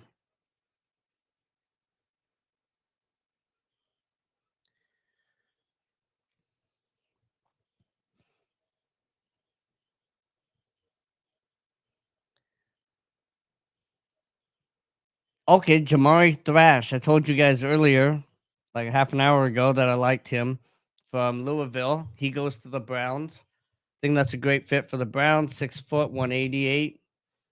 Um,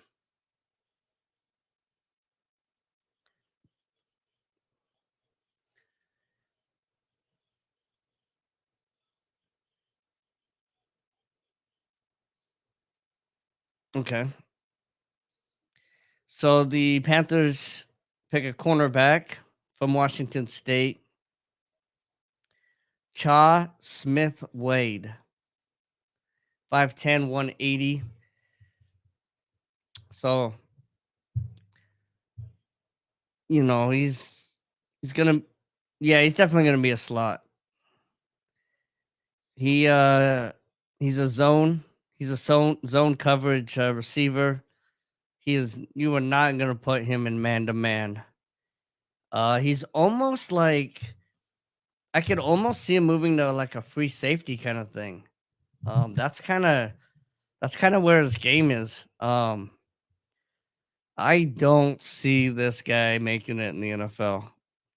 Um, I just don't. I mean, they showed his tape. They showed him, doing some good things, but he clearly has some good makeup speed. But this guy is just out of position constantly. I don't.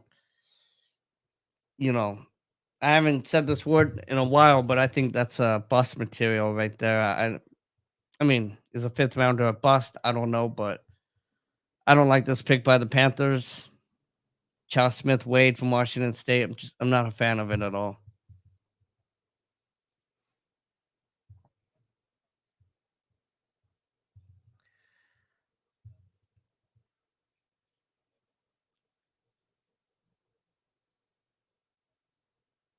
All right, Dolphins up, then Chiefs, then Buffalo Bills.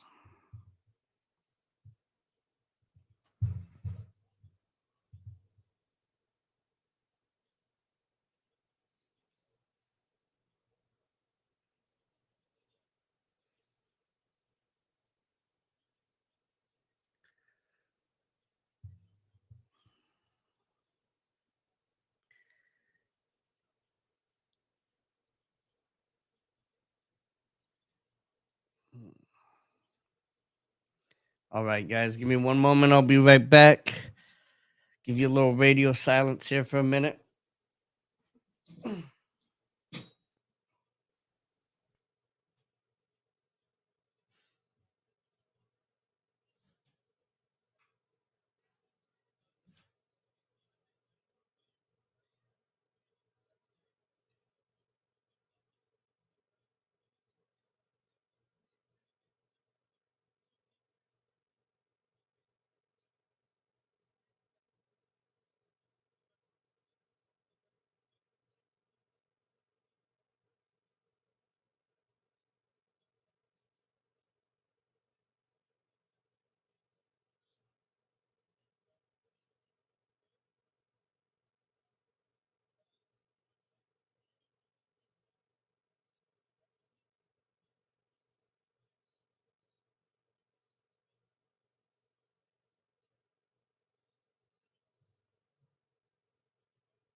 All right, guys, I'm back.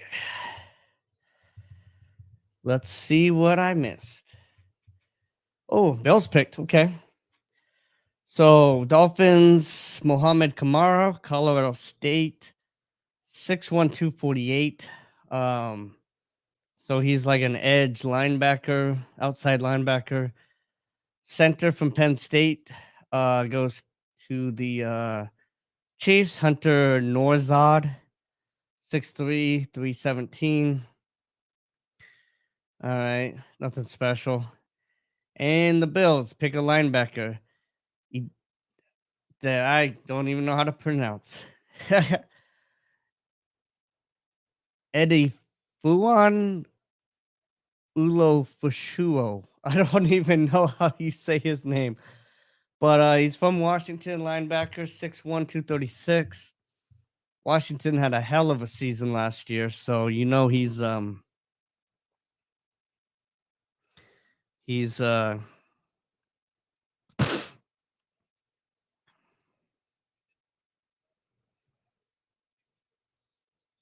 know he's gonna be good.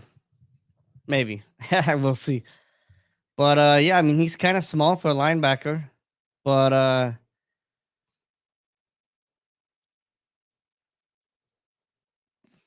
and he's kind of small for an inside linebacker, which is what he plays as well. Maybe he can move transition to the outside. Um,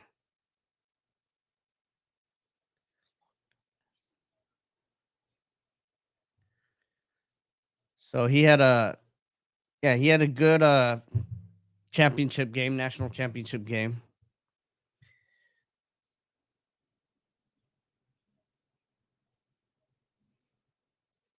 Team captain, All American over at Washington. So pretty looks like a pretty good pickup by the Bills.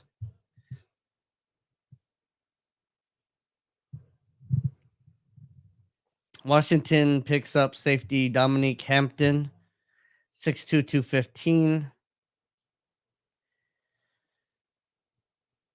So he's free safety. It looks like he's a coverage safety.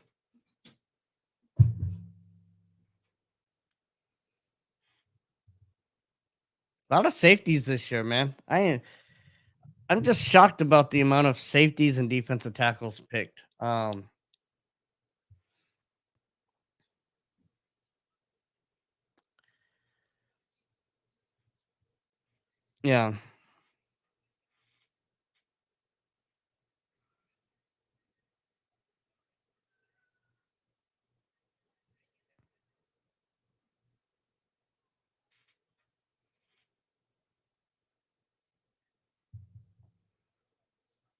Mm.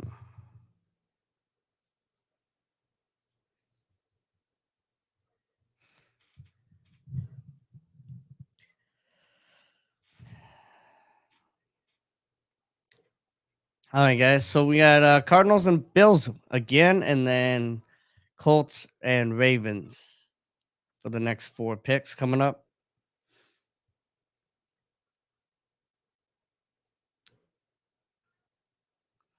See who we got best available right now.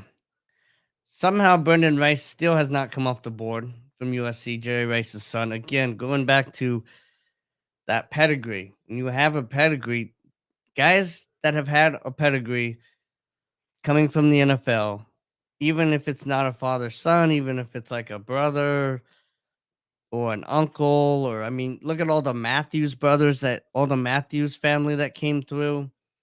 Um, when you have guys that have a pedigree, it's just amazing that these guys don't get.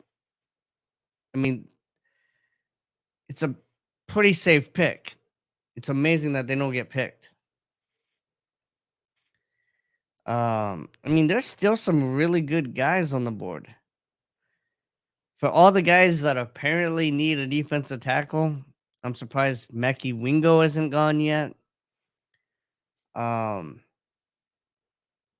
Brendan Rice for USC. I mean, I don't know what people are doing not drafting him yet. Uh, there's just so many. I just feel like there's so many this is gonna be a year, I truly believe, where you look back and you go, man, all of these guys in the 5th, 6th, 7th round, or even 6th and 7th round should have been picked in the 1st or 2nd round. You know, when they do those drafts redos 5 years later, you're gonna go, this 6th rounder should have been the 15th pick overall in the draft. You know, I mean, I just think that there's so many misses this year. Um,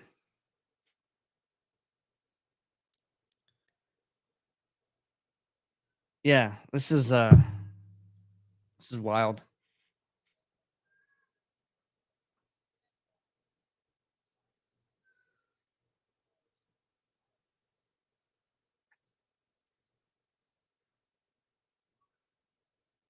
Hmm.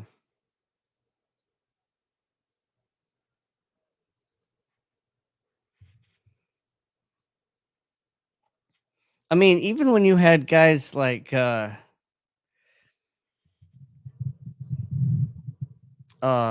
Carr, what's his first name, that flamed out, number 1 pick by Houston, and then his younger brother Derek Carr comes in, ends up being better than him, but still, I mean, there was a pedigree there. and you still ended up with a good player. I mean, these guys with a pedigree, it's just I just feel like they're so a much more safer pick than taking some of these risks. And I just don't know why uh Rice, wide receiver from USC, Brendan Rice, I don't know why he's still on the board. He's 6'2", 210. I mean, he's got the size, he's got speed, he's got, you know, so many things going for him. And he's got a pedigree from the greatest receiver of all time. I just don't get how he hasn't been picked yet. Here we go. Maybe Buffalo picks him. Let's, I will be stoked. We're gonna make some sound effects if Buffalo picks Rice right here.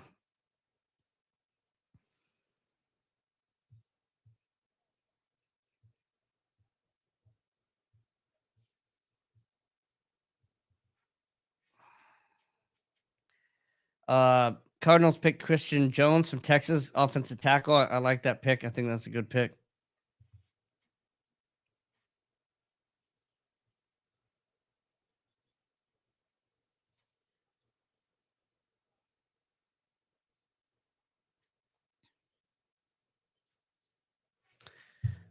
All right, let's see. Come on, Buffalo. See what you got.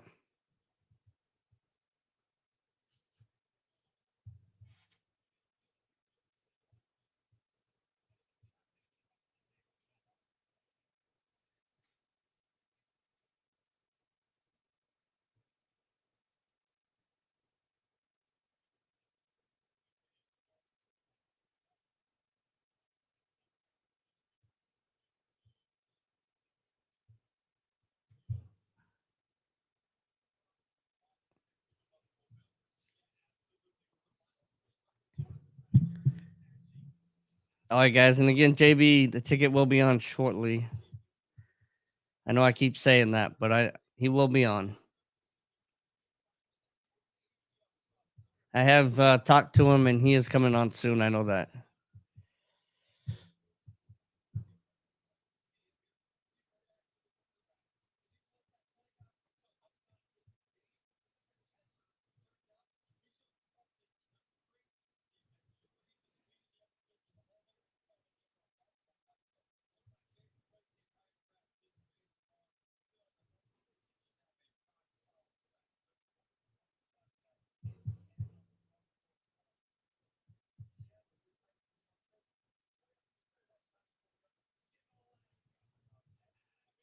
All right, guys, let's see who Buffalo picks. Oh, it looks like they traded the pick. That's what happened.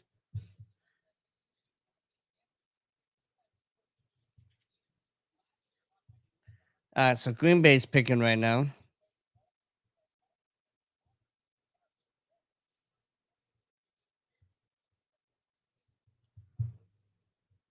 Oh, JB, the ticket is here. Ooh, JB, the ticket. Oh, I was just about to put him in, and he disappeared all of a sudden. Yep, and he is back. JB, the ticket. Can you hear me?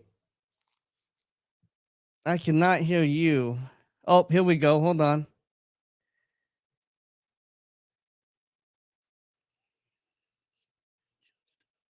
Oh, okay. It looks like you're muted right now, JB. All right. So JB disappeared again. Some kind of technical difficulty. I'm not sure what's going on here, but he will be back here in a second.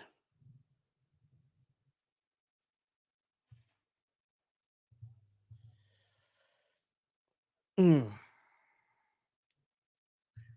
All right, let's see what we got here.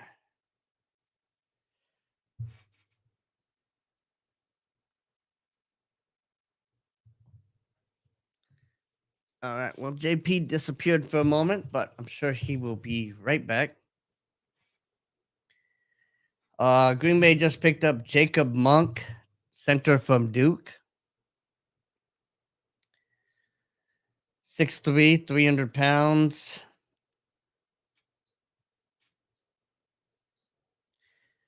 So center, maybe a guard, somewhere in there. They traded up with Buffalo to pick him. So now we have Colts, Ravens, Giants, Jaguars, and then Buffalo. So Buffalo's traded down a lot so far.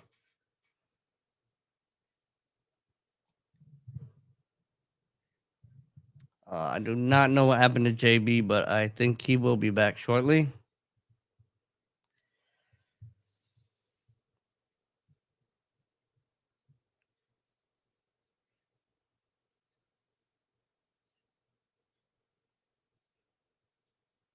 Mm.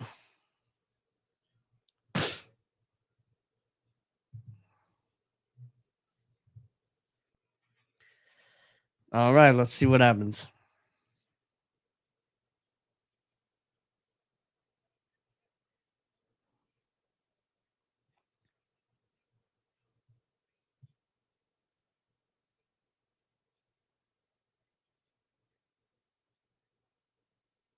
Hmm. Well, I'm not sure where JB went, but I think he will be back.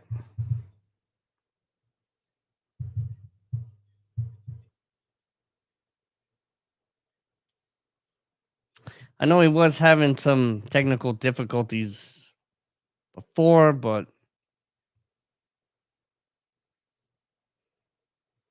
I'm sure he'll message me if he's having any issues.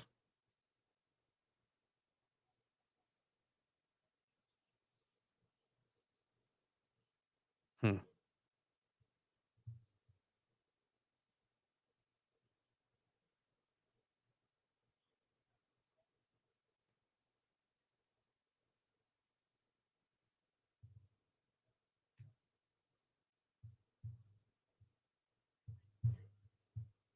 All right, Colts pick is in.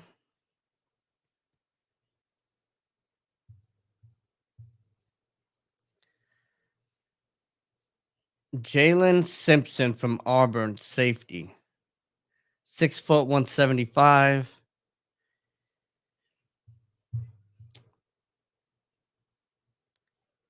All right, he likes to read the quarterback. That can be good and that can be bad. Oh, I guess JB the ticket should be on in just a second. He was just on, and I don't know what happened to him, but he disappeared. But I'm sure he'll be right back. I know he was having some technical difficulties earlier, so but he should be getting on here in a minute. So just be patient.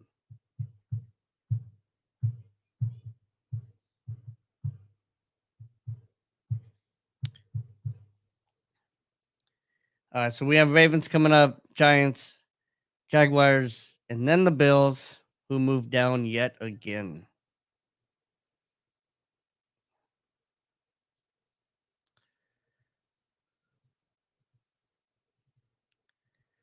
So going back, I do like Christian Jones out of Texas, the tackle for he got drafted by the Cardinals. I do like that pick.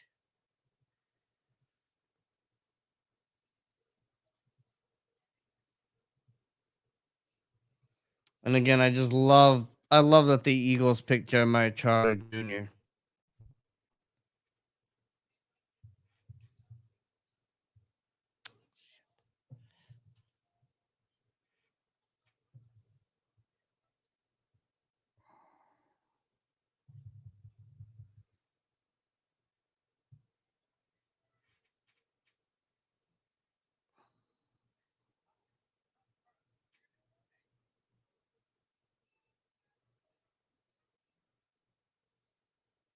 Hmm.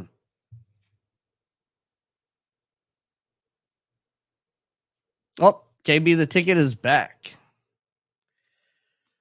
JB the ticket number one radio host, sports betting radio host in Las Vegas. Let's get him on here. Looks like he's ready. Looks like he's got his microphone ready There this you time. go. Yes, I'm here, buddy. JB the What's going Ticket, on? welcome. Yeah, we in the building. You know what time it is. Got to wake you up early. Oh yeah, Yeah, I know got my what time it USC is. shirt back on. They gave Reggie Bush his Heisman Trophy back, so that's always a good thing. I was talking about that. Finally, the NCAA made a good decision. Yes, Finally. yes. I won't be hating on them very much anymore. But Daniel, it's good to talk to you Oh, I'm today, still man. gonna hate on them. Trying to They get made this one thing going. good decision in 20 years. I hope you But, can hear the sound effects, but I just didn't want people to realize. I just wanted people to know it was me, so I decided to bring them on here with you. But we're talking some NFL draft, man. What do you know? They only do No it for 3 worries. days now. We got 3 days. I think we're almost over with this. They are now in round 7, if it isn't over with already. Has Mr. Irrelevant been picked? No. We're still in round 5. Still in round 5. Still in round 5. Okay, all right. Yes, sir. Again, that's So what do that you old think? man. So with the old USC jersey, your boy still hasn't been picked. Rice from USC. I think it's just not a year for wide receivers, offensive players in general. It's just not a good year for them because of the changes in the way that the offenses are run. You're not going to see, speedy quarterbacks coming out of the backfield anymore, and you're not really seeing wide receivers who are dependent on to be the main guy. What you're really running into, Daniel, is a situation where I tend to see a lot of these teams focusing more on defense because that is the key here. You see the quarterbacks were taken in the first round. If you look at the rest of the draft tracker here, we're in the 5th round, you said, right? Yeah. Let me pull that up for you. I'm looking at a lot of the players that just coming out of the 5th round. Very tough. No, you're right. I mean, it's cornerback, edge, linebacker, outside linebacker, one wide receiver, Anthony Gould, came out of Oregon State. Another linebacker, J.D. Bertrand. This D-line, C-back, Audric Estime. He was a pretty good player out of Notre Dame. Very few offensive players. If you look at where the defenses are in the NFL, the rule changes. They have to make adjustments.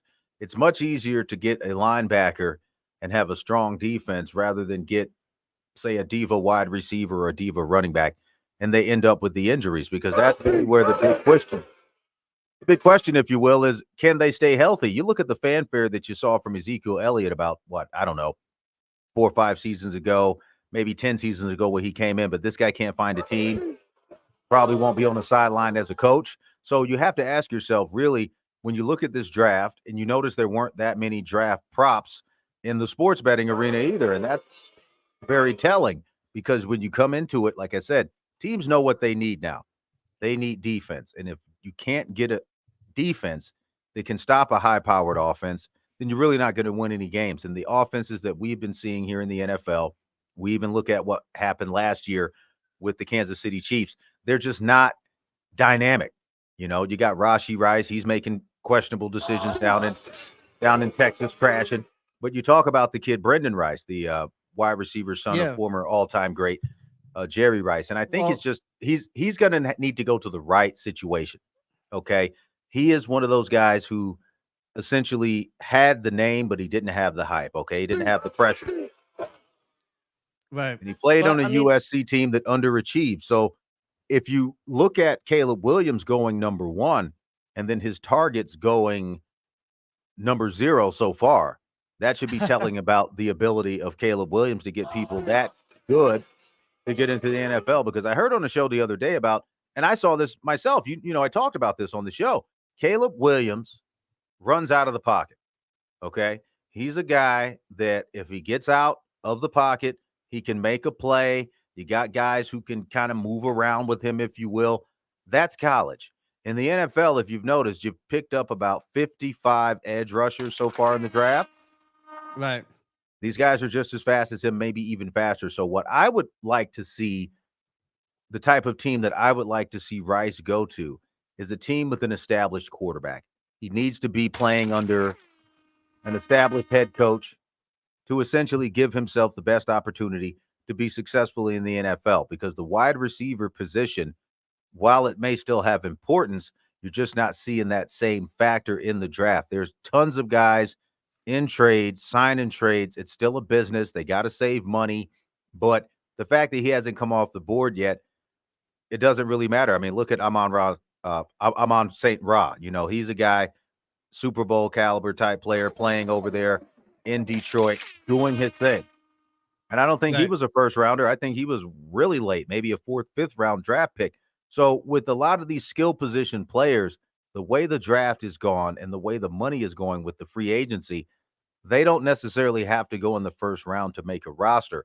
However, when you have questionable talent leading you in games, go number one, and then you don't go as of yet, it is very telling about the lack of stats and the lack of tape that he may have playing under Caleb Williams. And you got to look at Lincoln Riley's offense too. We didn't see a lot of deep balls. We saw a lot of broken offensive plays, a lot of, Caleb Williams trying to work with magic on his feet and receivers beating DBs because they just ran routes too long, breaking out from the routes. You see this a lot in college football. You don't necessarily have the receiver who's dynamic. Now, Marvin Harrison Jr., again, great to see him go in the first round, but I would have liked to see him go to a team also with a steady quarterback. Okay, Kyler Murray, he hasn't played in the last 15 months, if you will. Right. So now you've got a rookie coming in with still kind of a rookie post-injury in Kyler Murray. How's that going to be valuable for his career? We've seen this happen in the same situation in Dallas with Dez Bryant. Okay, Dez Bryant, his career went in the toilet because he had 9 quarterbacks over the 9 seasons he played. Okay, went from Tony Romo and then on down the line. So when you look at where these teams are drafting players in the first round, those first round moves, those are business moves. Those are moves to free up the cap space, to spend the money from guys retiring. Again, shout out to the Los Angeles Rams, their first round pick, that edge rusher out of Florida State. His name slips me right now, but he was definitely the guy that my guy Legal Lee was talking about, should have gone in the first round, and he did. Let me pull that up here. He went. I got it right here for you. Jared Verse. Jared Verse. Yes, Jared Verse. In my opinion, best pick of the draft. You got Aaron Donald retiring. You get his replacement right there. Yes, that's my best pick of the draft. Hands down. Hands down. Because he has all the tools. He played on an undefeated team that got jerked out of the national championship. And then they quit they got jerked out of their national championship. And they got in the bowl game and essentially quit. A lot of these guys were preparing for the draft, but Jared Verse, Legal Lee says he's the second coming of LT, the great Lawrence Taylor. So when you put it into that perspective, the Rams had the best first round draft play because you've replaced a Hall of Famer with a potential Hall of Famer who's got the tape to prove it. And when you come into the NFL with his skills and abilities, I would see many, many times an edge rusher getting the start, getting the ability to possibly get into a Rookie of the Year candidate. I think he was the steal of the draft. A lot of folks weren't talking about him, but the retirement of Aaron Donald right before the draft made it very simple for the LA Rams. So that's my best pick of the draft. That's my favorite pick of the draft.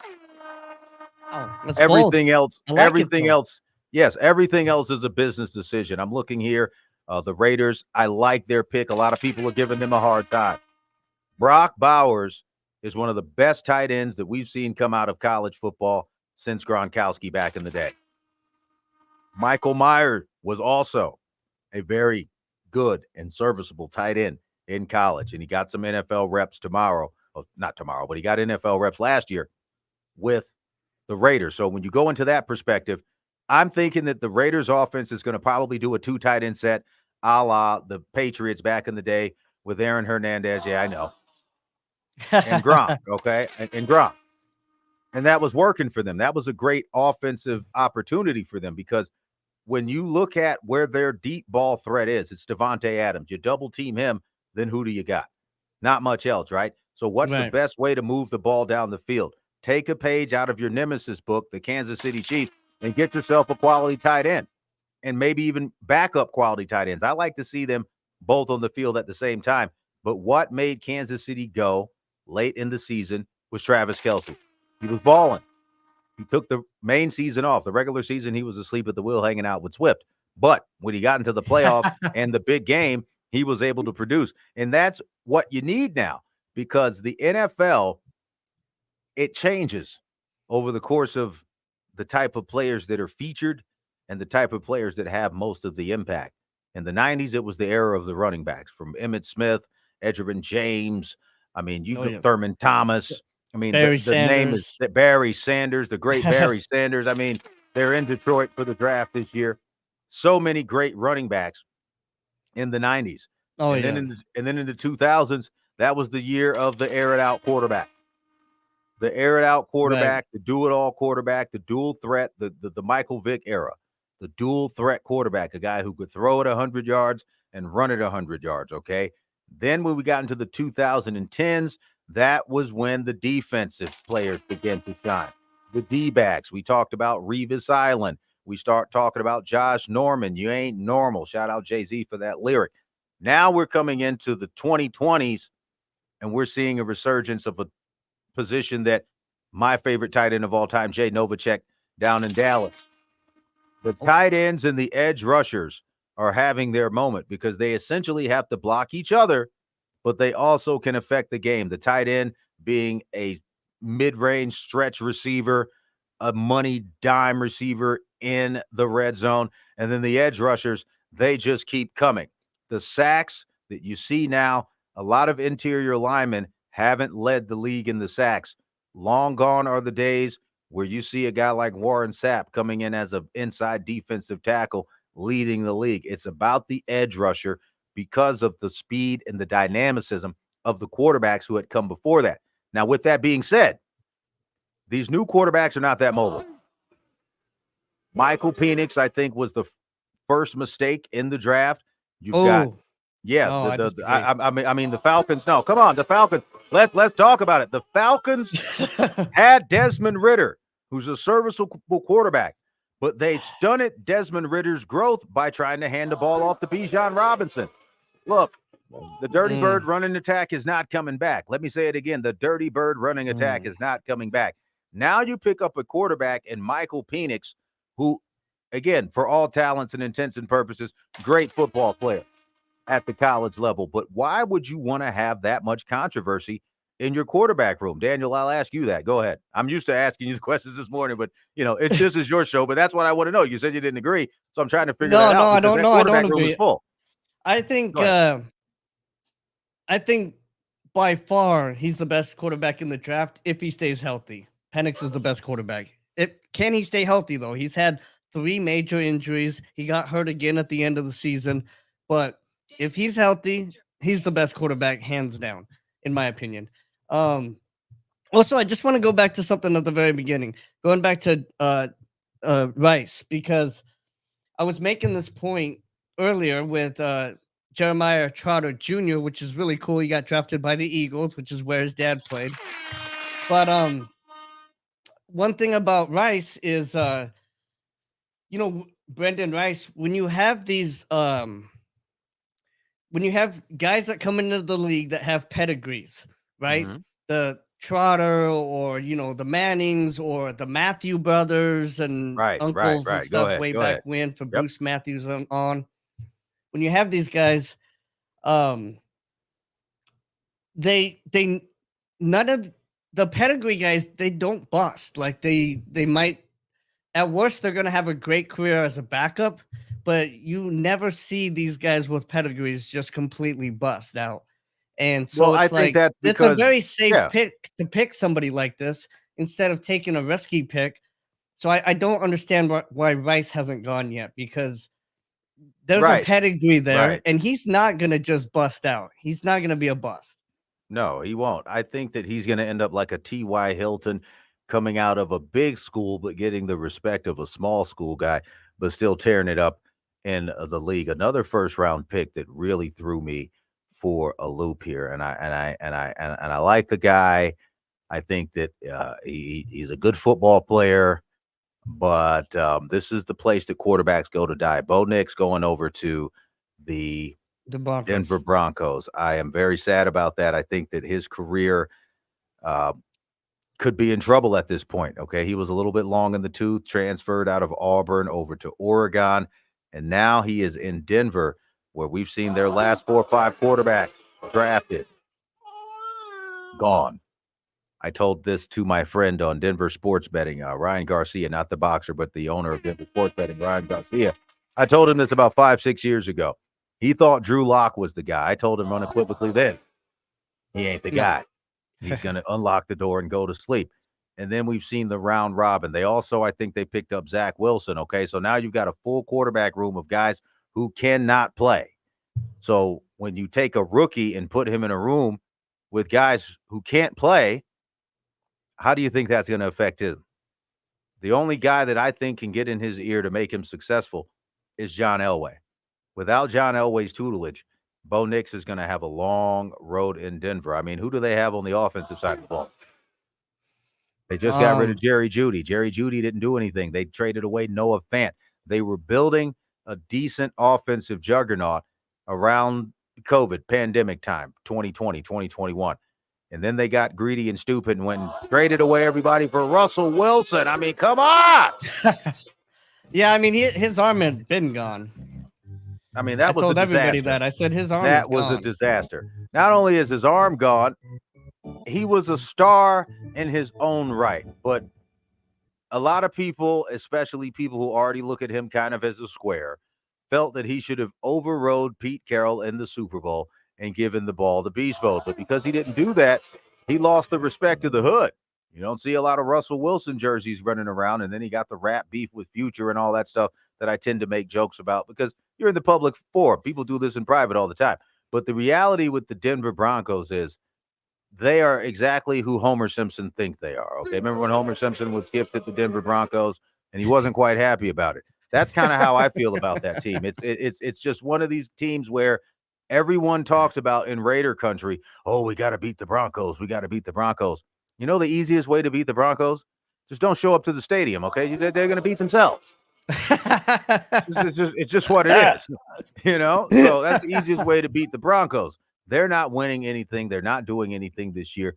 They're drafting out of need. And then when I go into some of the players that I thought he would have gone a little bit sooner, Xavier Leggett, wide receiver out of South Carolina. Look, This is a good pick for Carolina, but it's a bad pick for Xavier. Who's going to throw the ball to it? Thank you. I've been telling people the first 2 rounds, so many people went to the wrong team. You know what I mean? Like they're just, this is the year of bad fits. Yes. Bad fits, bad shoes, a lot of deal killers, no winners. Let's move into round 2 here. I'm so glad you're having me on again, Daniel. Thank you. You know, I get up early every Saturday and Sunday to do the radio show, but shout out your radio show again. Oh, yeah. JBTheTicket.com, Vegas Scoreboard Express, #1 sports betting radio show in America, according to the charts on Good Pods. And then if you even go to the other pod, I'm #4 here in Las Vegas and top 25 around the world. I don't worry too much about charts. I worry about checks and cashing bills in your pocket. Now, this is a player that I've really thought would have gone a little bit higher. I watched a lot of Iowa games. Everybody talked about this guy being the specialty DB. They thought he might have gone to the Raiders. Cooper DeJean out of Iowa. This is a guy, A-, right on the plus money box for the Eagles. Just reload and reload. This guy is a pick monster in the good way, not a quarterback. If you're a D-back and you're a pick monster, that's great. I suspect this guy, if he gets in camp and stays healthy, he can help shore up that issue that we had last year with Darius Slay taking plays off. Okay, right. That's why they didn't get to the big game last year. That defense was getting picked up. And then you get this kid, Kool-Aid McKinstry. Love that name. Kool-Aid man. He's my favorite corner in the whole draft. I'm telling you, Kool-Aid McKinstry is another pick monster that is going down to a Saints team, which I like that because the Saints are known for defense. They've got a strong defense. You don't got to worry about him mucking it up on the offensive side. But he did mention that he can play special teams. So let's hope that he doesn't get hurt out there trying to run the ball back. And then another player that people were talking about the last couple of weeks thought that he might have fallen into the Raiders' hands because we need an offensive tackle. Kid out of Houston, man. I had him on my draft board. The Dolphins picked him up 2nd round. Patrick Paul out of Houston. This guy's a unit, okay? That's the only reason that Houston was relevant. This man can block. And when he blocks, he tends to pancake block and move to the second level onto the linebackers. All right. The Dolphins have got a great offensive stopper here for Tua Tagovailoa because he's going to have to keep protection so he doesn't end up back in concussion protocol. We saw him have a successful season, but he was down statistically across the board.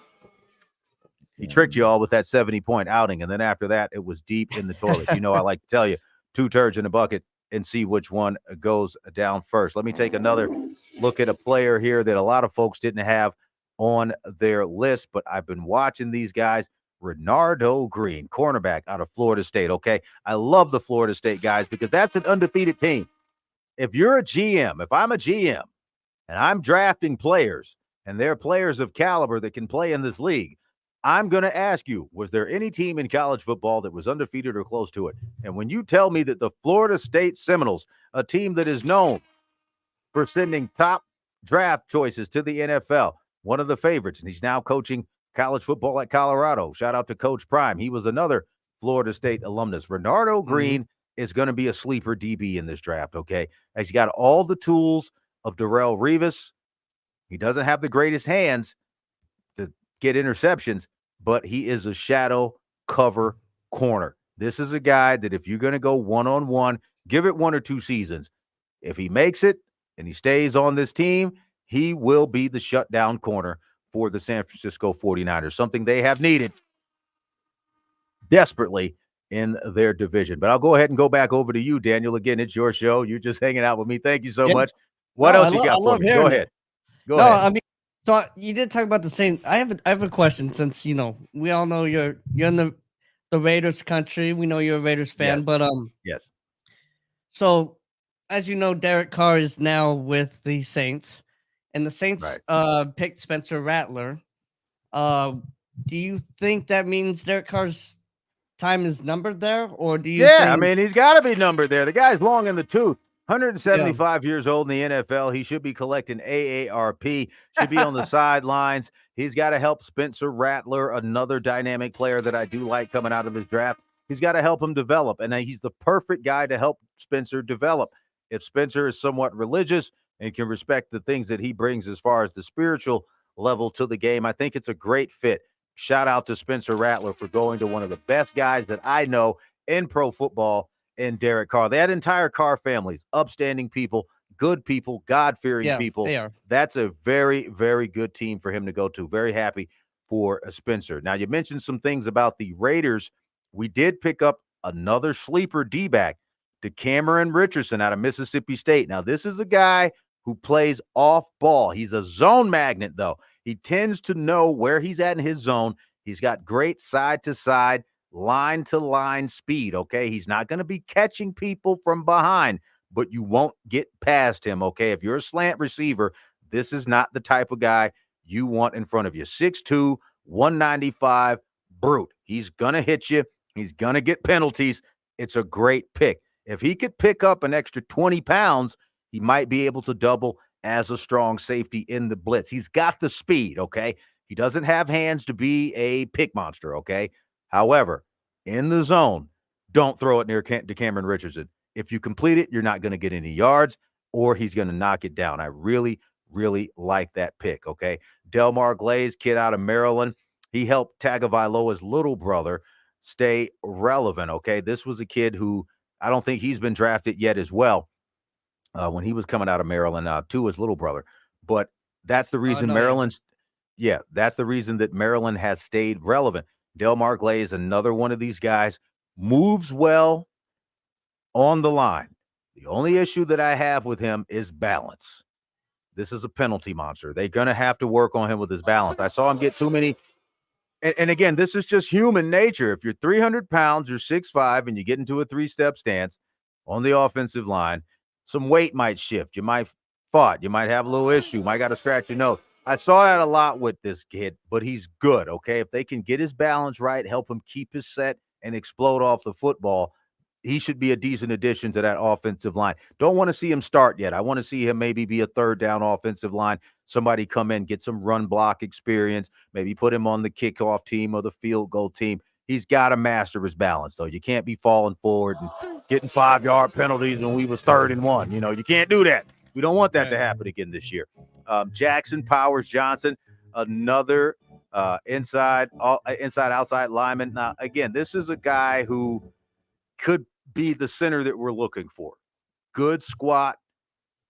We don't want him blocking. We want him blocking straight ahead. We don't want him doing shade blocks. Okay, another balance issue guy, but best available. Okay, he helped Bo Nix maintain his dominance. All right, so if we can move him into that center position, maybe get him in that left guard position. We just need him blocking downfield, and that's the reason why.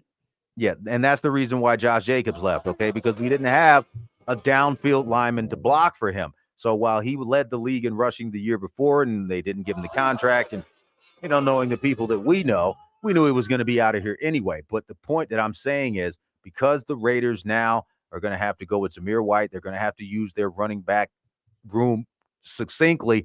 They're going to have to figure out what specific lineup is going to work for which back and which play. Because as you know, the running backs have not shown very much value in the last 3 or 4 drafts. Okay.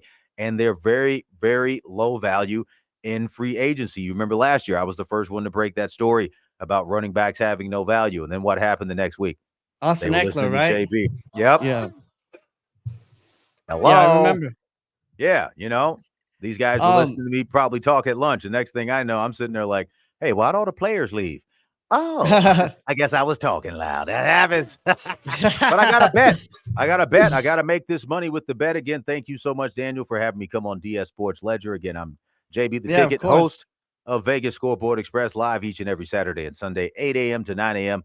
in Las Vegas on KSHP 107.1 FM and AM 1400. So I think the Raiders right now, we've got 3 more picks. We've got a 6th round pick. We've got a 7th round pick and a 7th round pick. If I were the Raiders right now, I would start looking for a quarterback to trade up and get off of a roster. There are a lot of guys, and I probably will get lambasted for saying this, but I don't think Sam Darnold would be bad to have in the quarterback room for the Raiders. And let me tell you why. He knows how to win. There are 2 teams that if you're a quarterback, you don't want to go to, and that's my hometown beloved Jets. You guys don't know, I'm from New York, from Harlem. By the way, and the Denver Broncos. I like the Jets' last 2 picks. They picked Jordan Travis from Florida State, quarterback. And then they picked Isaiah Davis, South Dakota State running back. I like both. They're doing it to me again. Look, you picked up a guy with no leg. The only guy I like that the Jets picked up, again, we're wasting more money on offensive line picks. Who are you going to block for? 100-year-old Aaron Rodgers who faked an injury last year so Zach Wilson could play? No. Olumoyua Fashanu from Penn State, high draft pick on the line, blocking for nobody.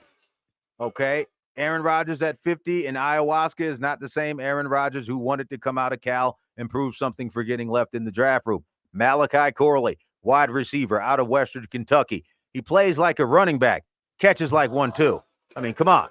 What are they going to do? Make this guy a scat back, wildcat type of guy? He's got to work on route running and securing the football. And for him to go in the 3rd round so high, it's just to let you know again that the front office in New York are disappointing your boy JB. Costing me each and every single season. We see this. Last year they pick up Sauce Gardner. What does he do?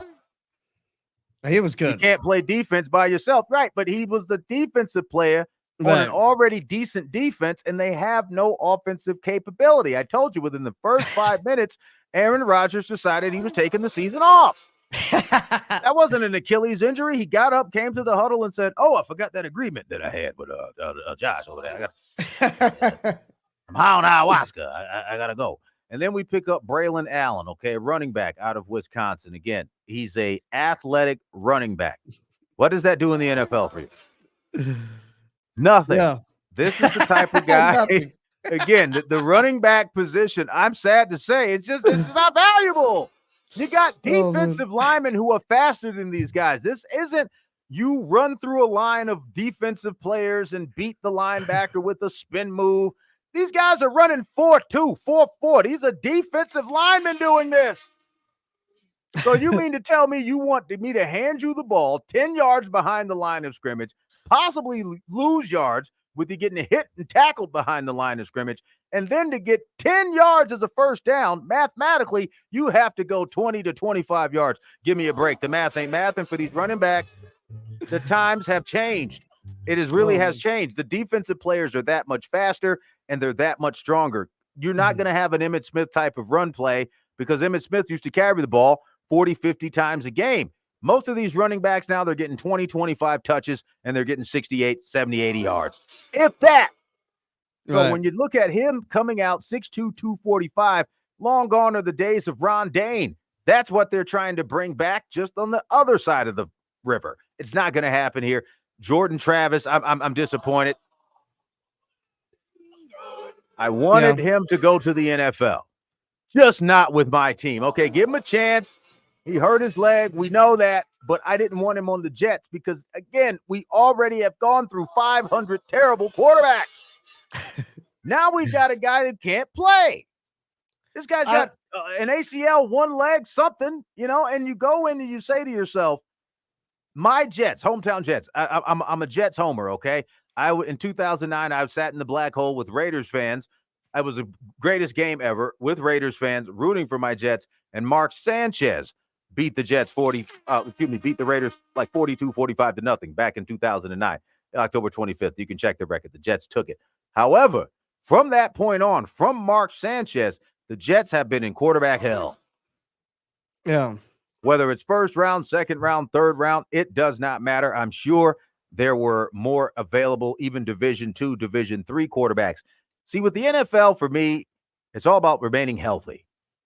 Okay? If you can't get a guy who can remain, that key word in the NFL, healthy, if he can't perform at the high level that they need to perform at to be successful at the college level, why would you go and put a kid who's hurt tremendously? Now, it's happened in the past. Remember Clinton Portis, Willis McGahee, especially Willis McGahee, but he never became very much in the NFL, right? Had a few good seasons, few good touches, got a few mercy touchdowns. But the reality always comes back to be successful in the NFL long term, you have to stay healthy. Healthy in the NFL is missing no more than 3 games a season. You know what I'm telling you is true, okay? If you're healthy, availability is the best ability, right? Availability is the best ability, and I'm telling you, 3 games, no more than 3 games. This guy is just no more than 1 game if you're a quarterback. Right. Exactly. They'll make you lose the MVP for that. Again, Aaron Rodgers. Hello. All right, so let me move on to another team. Another Go team ahead. that I think did really good. One of my favorite picks of the whole draft, Jalen Polk, went to the Patriots. But I want to ask your opinion. They also picked Drake May. What do you think about Drake May? He went to the Patriots. Drake maybe. Okay. Okay. Maybe he'll throw it to his receiver. Maybe he'll throw it to the other team. Okay. This is what I'm talking about here. Drafting guys that are duplicates of guys you already have. Now, don't they got Mac Jones? Zep Pepe got out of there. I don't know where he went. Okay, they got rid of Mac Jones. And then you brought in another Mac Jones. Okay, I'm not big on these UNC quarterbacks. Yeah. Remember when Mitch Trubisky came in? And that's what I call him, Mitch Trubisky, because it's true. You can pick him every time. Remember, I don't think he played for UNC, but the one that yes, he did. Mitch Trubisky was a UNC quarterback. Pull it up. Pull it up. No, you're probably right then.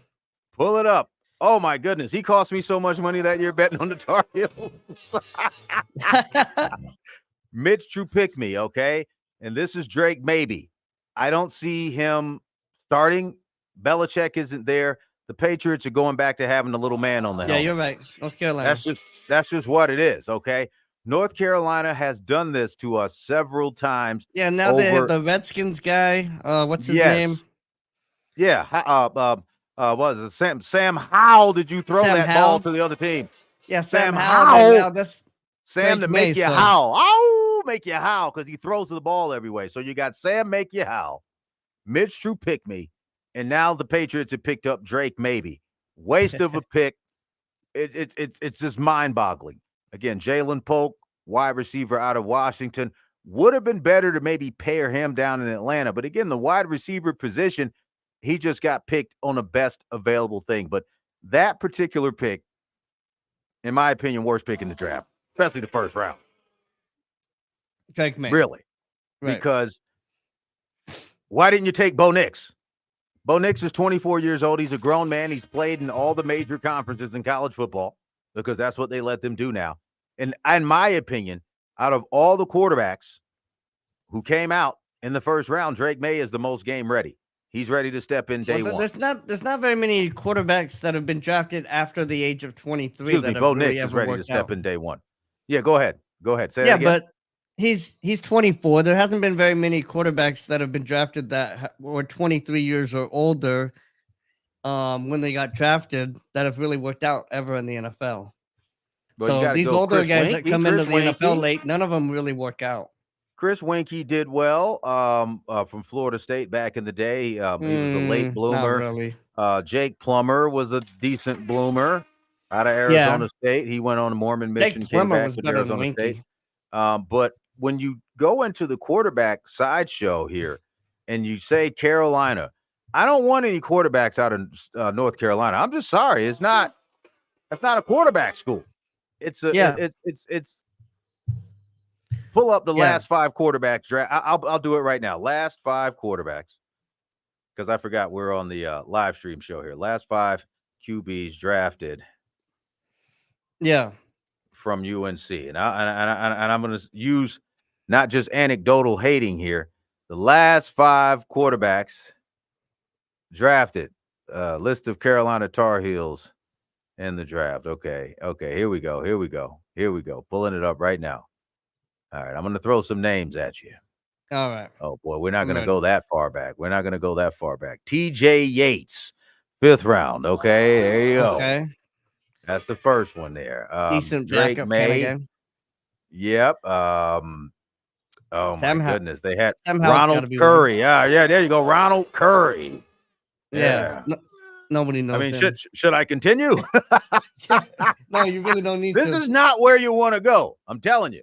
This is not where you want to go. I think the Patriots are going to remain in the toilet for quite some time. I'm not going to be betting on them. I'm not giving them any grease just because we're tied to a winning pedigree for so long. It's the same thing that happened with the 49ers until they got kind of back to respectability as a team.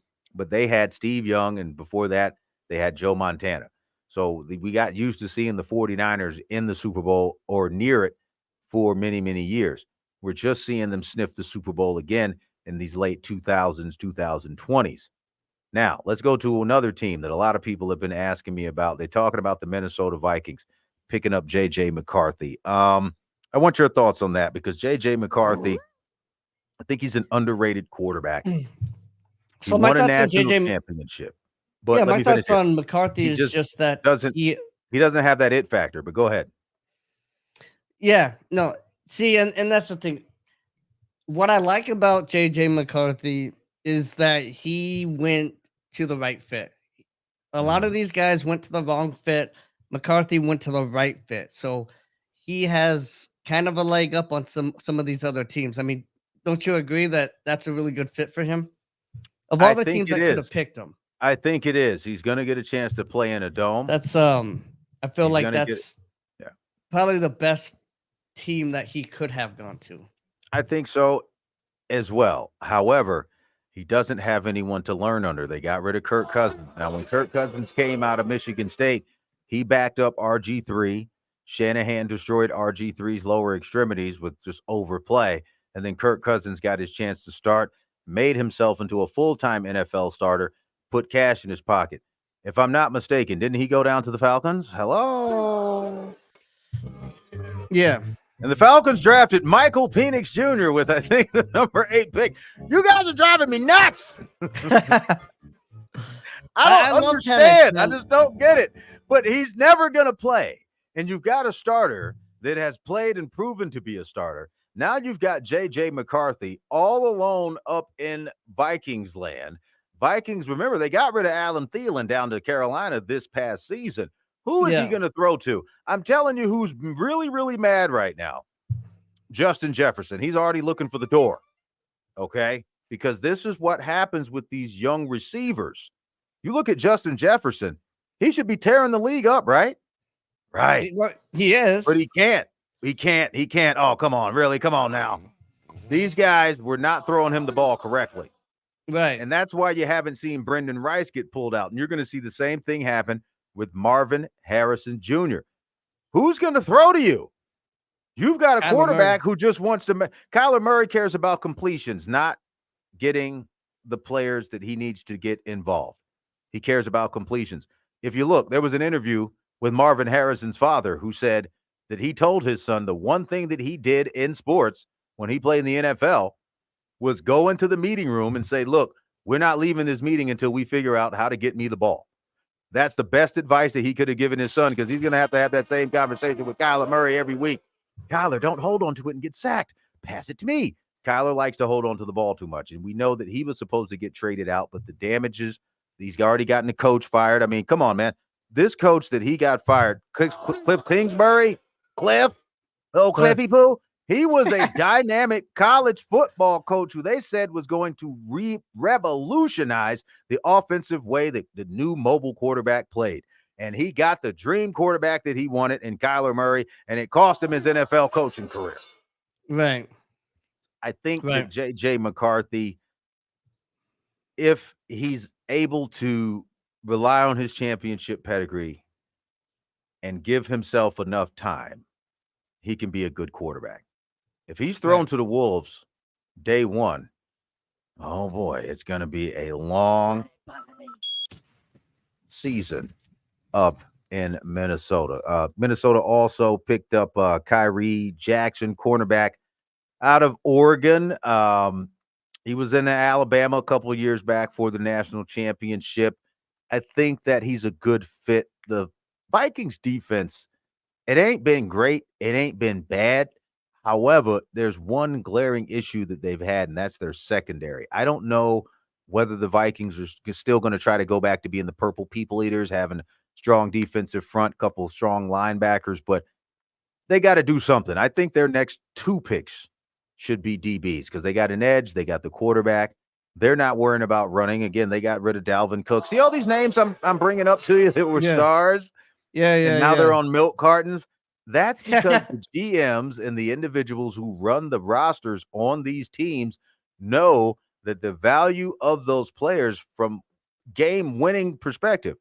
If a running back in the 90s got 30 to 40 touches a game, and now in today's game he gets 20 to 25, and only 5 of those are effective, well, that's a 20% effective rate. And that 20% effective rate, is it getting you first downs or touchdowns? You see what I'm saying? So those are the things that you got to recognize, that the data wonks and all the guys that are crunching the numbers are looking at production.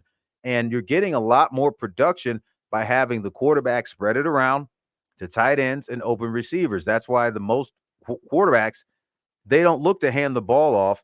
The running back is a check down receiver. The handoff that we were used to seeing growing up is now the check down. So if you want to be successful as a running back, you got to catch it 5 yards behind the line on the pitch or the check down pass, and then you got to go. All right. Look at the dynamic running back that came out last year, Jahmyr Gibbs. All right. They thought he was going to do all this work, all this work. Oh, we're going to do work. Let me cut you off for a second, because your Jets just ended the 5th round, but they picked a guy from the Toronto Argonauts from the CFL. 5'11" cornerback, 203.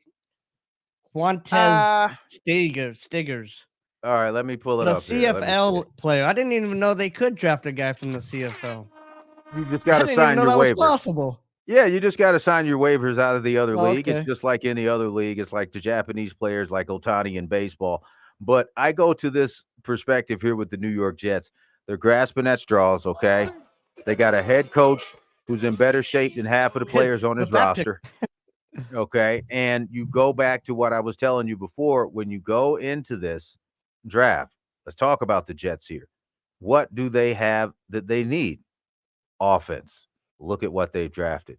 Offense. So I give them credit where credit is due. At least they're not going out filling up the defensive side of the ball, knowing that they can't get the ball in the end zone. They've wasted 3 seasons with Zach Wilson, and now you've got an aging, and I mean aging, Aaron Rodgers. So you bring in the Jordan Travis kid. I'm not a big fan on. Is Aaron Rodgers a Hall of Famer in your mind? He's a Hall of Famer because he's Aaron Rodgers. As far as winning multiple championships and being dominant in the league, Well, he's only won one. Let's get that straight. the first half of his career was a lead up. He played behind Favre.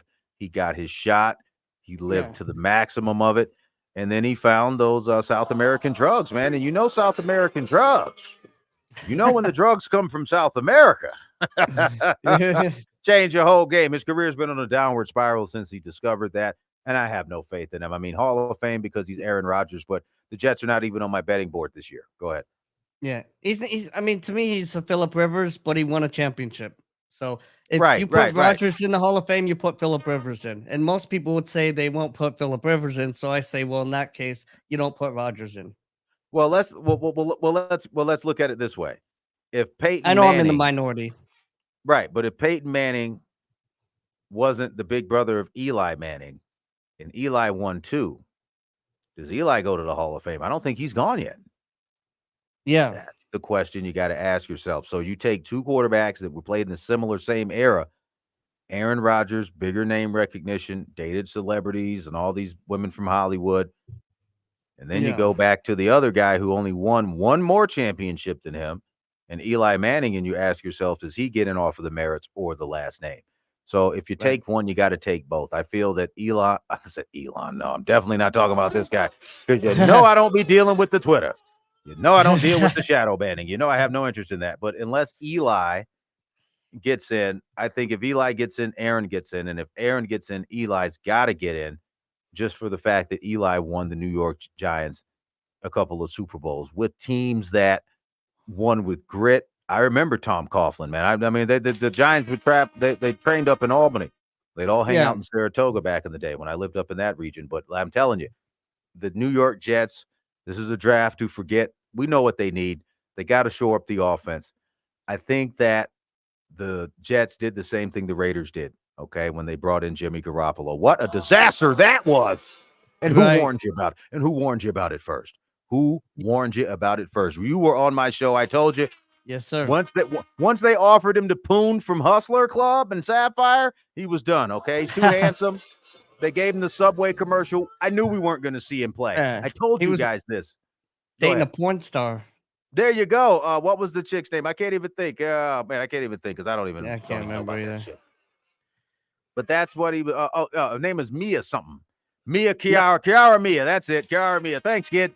Thanks, kid. Yeah. I got my little helpers here. Mia Khalifa or something. Mia. No. Not Mia Khalifa. No. We not getting into none of that today. No. No. Too much politics. All money, all sports, no bull. But no, her name is Kiara Mia. She's a Latina, older MILF. Oh, okay. Latina, from LA. But no, I knew that Garoppolo wasn't going to work just because of his lifestyle. You can't bring a guy to Candy City and Sin City, and he's a born sinner, and expect for him not to sin. All right. I knew it was a disaster. I just knew it. Okay. I would have rather seen, you know who I wanted to see Jimmy Garoppolo go to?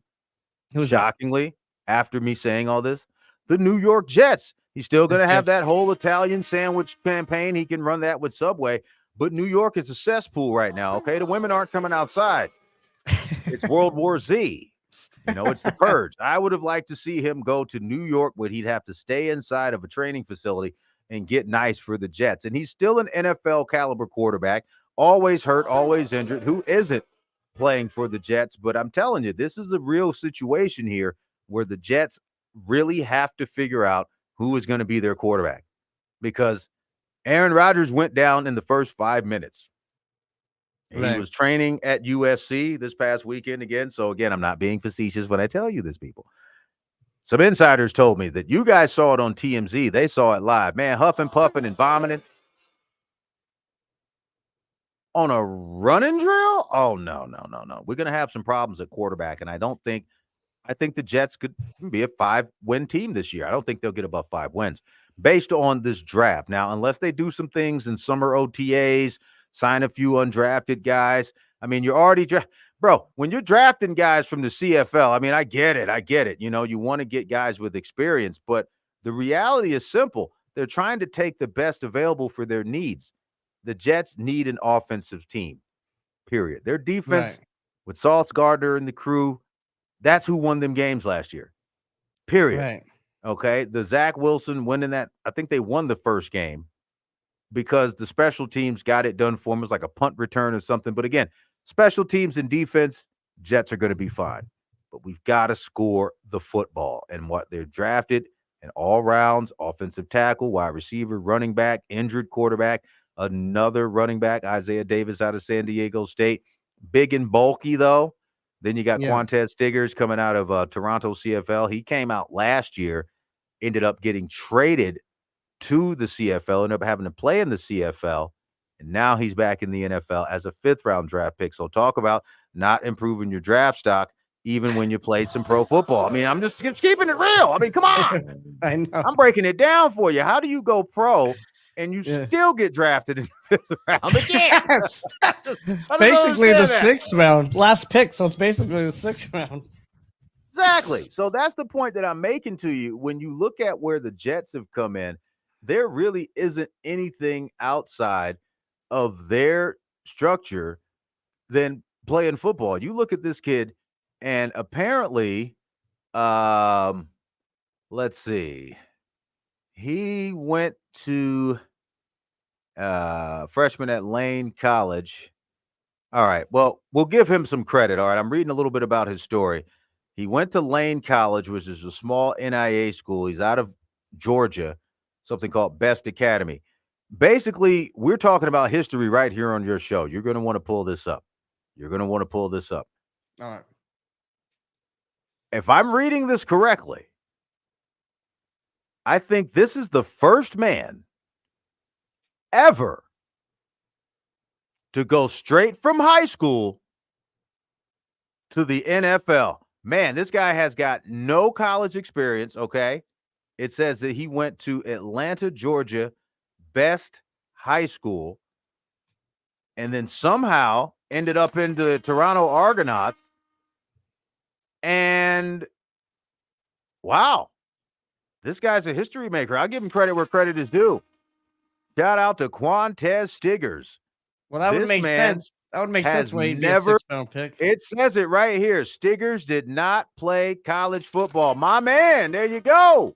Well, There you go. I was about to say Stiggers, but you know, I got you on the show today. I don't want to get your show in trouble. But that's my that's my, you know what I'm saying? Hey, that's historic right there. Hey, shout out to Quantez London Stiggers, January 8, 2002. Much younger than Uncle JB here. But this man All right. We has got made JB it with the change of heart on the show. to the NFL. Yes, there you go. This is amazing. We're going to talk about this on my show. Quantez, get ready for the national media to start bugging the crap out of you because you are the first player. I'm looking at it right on your profile with Wikipedia. Shout out the Wikipedia Foundation.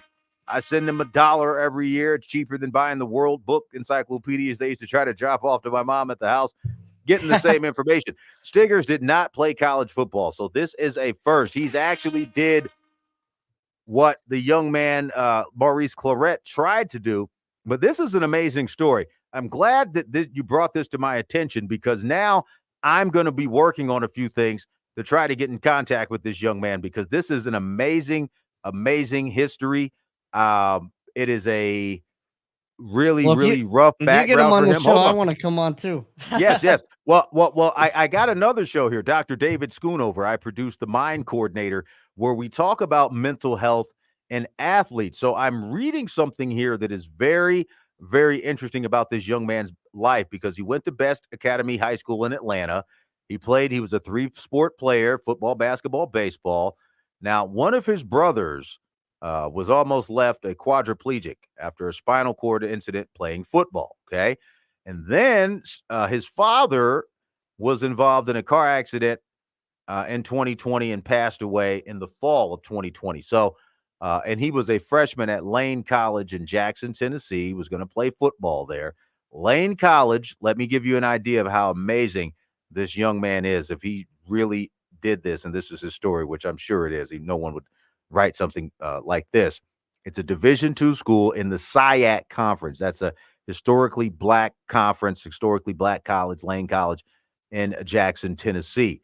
So when his father died, apparently, according to the story, he entered into a significant depression, which is where Dr. David Schoonover could help him, the Mind Coordinator, and he left the school despite being on a D2 scholarship.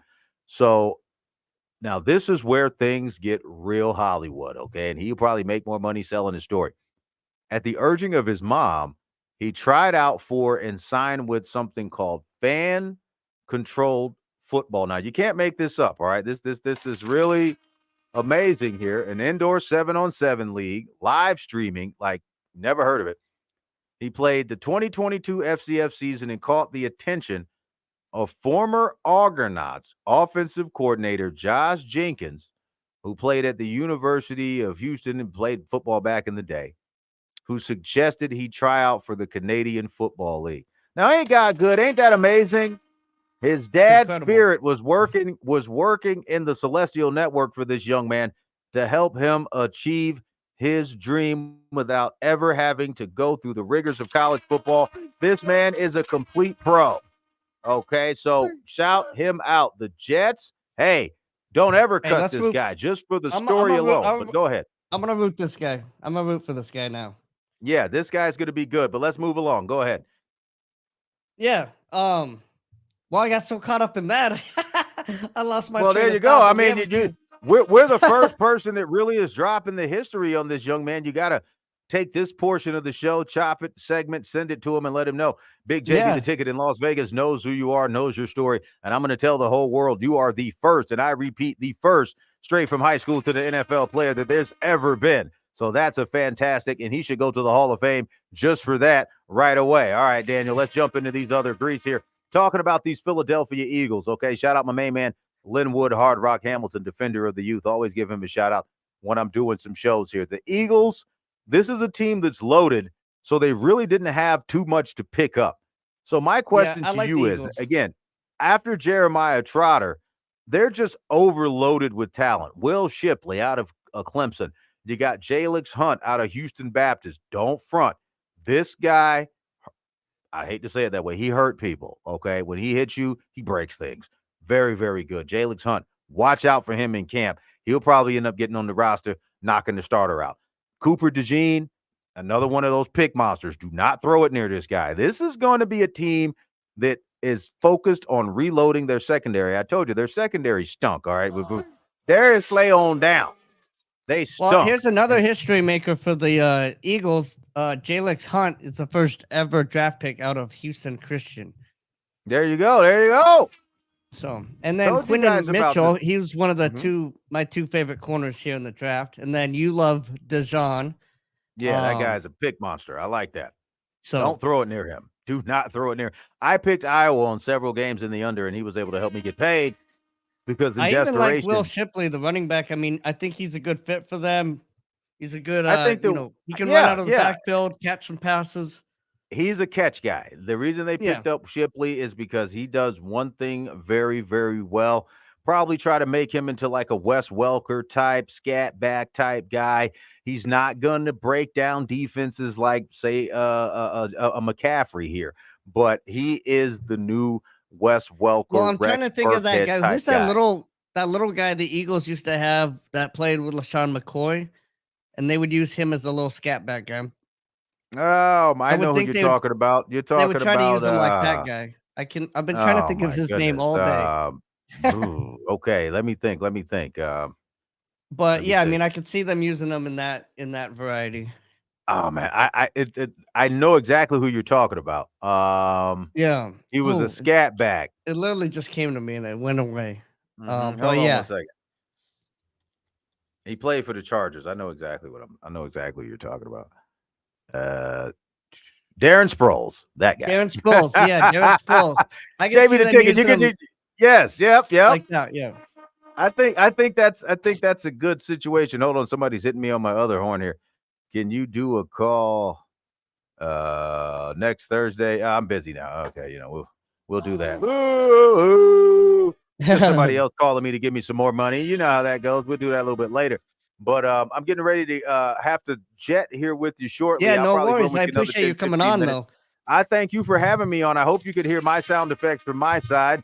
Hope you can see my background. Yeah, I can a little bit. And then it'll come out clear, too, at the end when it'll do the local recording thing, so it'll come out a lot clearer, too. Well, I just want to tell you, man, I thank you so much for coming on my show tomorrow. You're more than welcome to come on again tomorrow live 8 a.m. to Yeah. 9 a.m. here with us. We'd love to have you. We can go Yeah, we can over do a the draft recap or anything. Yep, yeah. We do a full draft recap. Let me take a few look at a few of these scores here before I go with you to see how my picks are Oh, don't looking. look All at right. that Cleveland score. That didn't turn out good for us. Oh no. They Oh got no. blown Oh out. yeah. Oh yeah. Oh yeah. That's that But no balling association. I I'm I trying didn't to put any get money the on the Cavs. no, no, The no, me Marlins are neither. scaring me a little bit. The Marlins are scaring me a little bit. Let me Yeah, are see they the doing baseball good? picks. Yep, we gave out the Dodgers. The Dodgers are doing good. The Rangers, shockingly, are behind on the Reds right now Well, I at gave home, out but the I don't think Cardinals it's going to today. I stay like that the way. Cardinals. Yep, yep. Uh, Let's see. Baseball was that was a great baseball show for us because all the it games was. come on later on in the afternoon. So we literally can get a lot of traction. Again, push that link for me, get it out to Yeah, all your yeah, and fans. But yeah, his baseball links on on my deck. Instagram. And so just click my Instagram stories. You'll see the JB the Ticket the radio show we did this morning. You just got to click there and listen to it anywhere you know, it's on Yes, Spotify and all the live podcast in stuff. So yep, live just in-game click that betting is link there and for you listen to guys us. as well. We had some good winners. Like I said, we had the Dodgers up 4-0. We had the Nationals. We'll see what happens there, but we also had the I gave out the Cardinals. I like them over the Mets today, so that's another Oh, yeah, one. yeah, yeah, yeah. There was no question. Remember, I told you, stay away from those Mets. You already knew that. Yeah, yeah, yeah. Yeah. I was So, like, Mets and yeah, we Jets, made I've some been good we tortured made for some good 25 picks. You years. got to listen to a show, and then once you click on it, then you can just follow his show, so you get alerts and everything. And every now and then, he's generous enough to let me come on. Hopefully, I'll be able to come on tomorrow. But it's always a pleasure whenever he lets me I come on. I appreciate it. always I appreciate it. appreciate it. I appreciate you too as well, Daniel. So I'm going to go ahead and sign off again. Yeah, go Everybody out there do in your radio do your shout land, outs one listen. more time, and then Yep. Yep. Thank you. I'm not used to getting shout outs. So again, shout out my main man, Linwood Hard Rock Hamilton, defender of the youth. Ron, third down, best bets in the building. Ronnie B, chief handicapper here in Las Vegas. Brian Snow, my man Troy West. He's been, on and out of the show, getting himself together. We got so many guys coming on. Legal Lee, Stargazer. She's this Legal Lee's wife, actually. And she's a hockey fanatic, picks a lot of hockey winners for us. And then all the people out in Las Vegas and around the world that support the show. I don't do a lot of video. I don't do a lot of live streaming because I don't care about the fame. I only care about winning the game and putting cash in my pocket and giving out winners so people can pay their bills and enjoy their life. If you want to bet for a living, my picks are just as good for that too. So again, Daniel, thank you. thank you, JB the Ticket. It was a pleasure. You have a Thank wonderful you. rest of your day. That's right, you guys. And do one thing. You know what we got to do, right? Get the money. That's right. All right. Thank you so much. That was awesome having JB the Ticket on. Give me 1 second, guys. I'm going to take a brief break and then I'll come back a little bit. I'm going to shout out JB a little bit more when I come back, talk a little bit more about him. But yeah, just going to take just a quick break here. And I will be back in just about 3 minutes. All right, guys. I'll be right back.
All right, guys, I am back.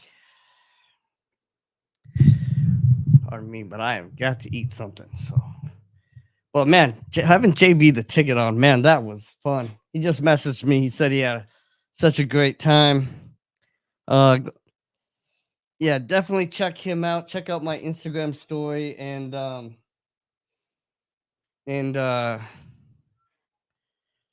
yeah.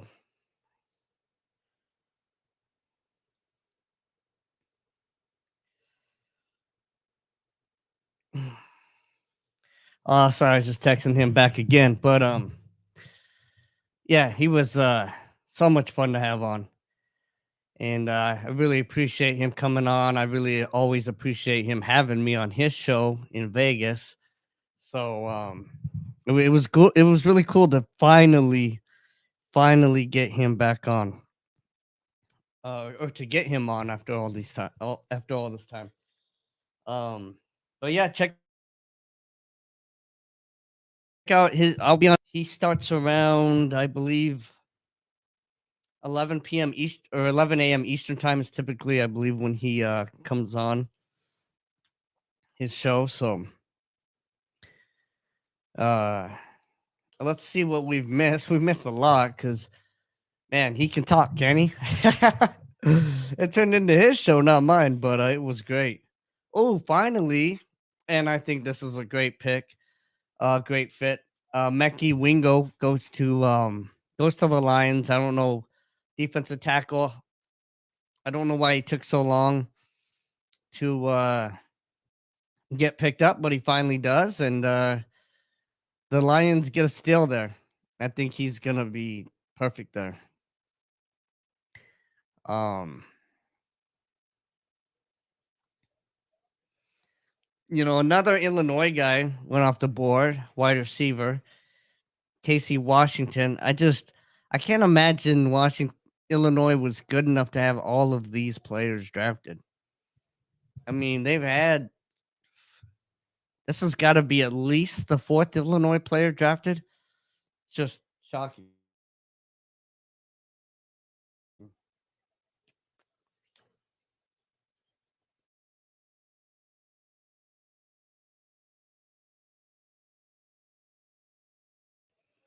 Forgive me, guys. I had planned to eat before this morning. First of all, I thought the draft started later than it did, so I was rushing to get on. I did his radio show this morning, and I just haven't had time to eat, so I apologize. Um, but yeah, so I'm gonna eat this really quick, and then we'll get into all the players that we missed out on. So just give me 1 minute, guys.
All right, guys.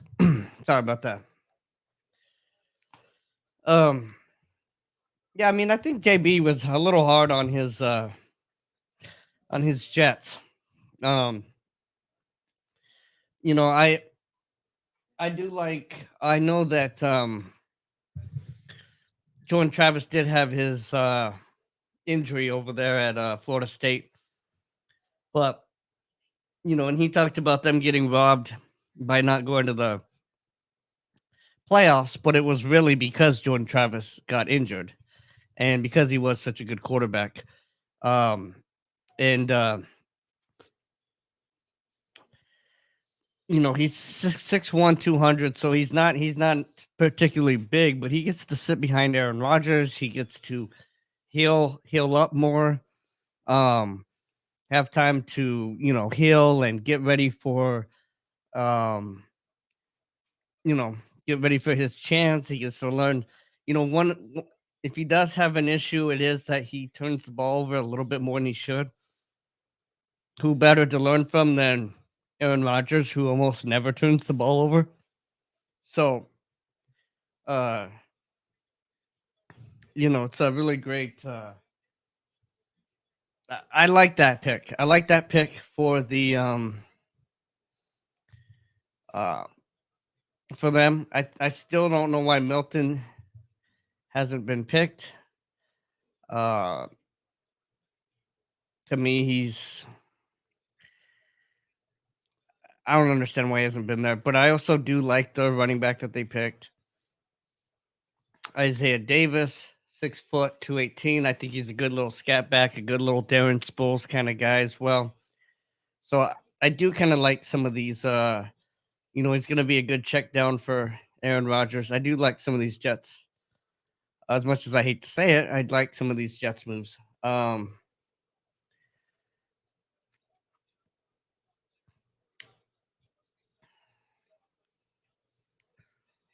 Okay, Cardinals just picked wide receiver Tajon Palmer from one of my favorite schools, UAB. 6'2", 210. So I like that pick.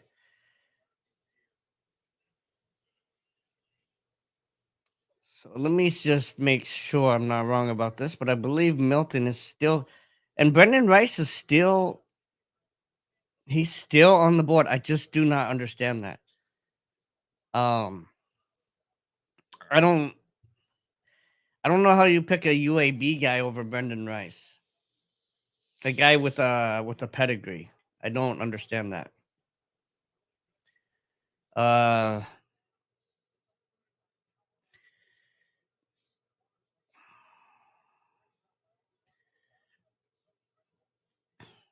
Joe Milton the third. I mean, there's so many guys out here that it mm, does not make sense to me.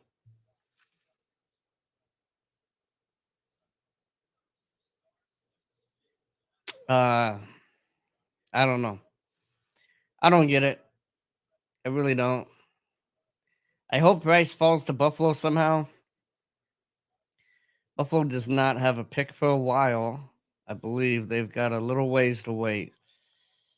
Yeah, they got about 50, oh, about 10 picks. Let's see, yeah, 10, 11 picks.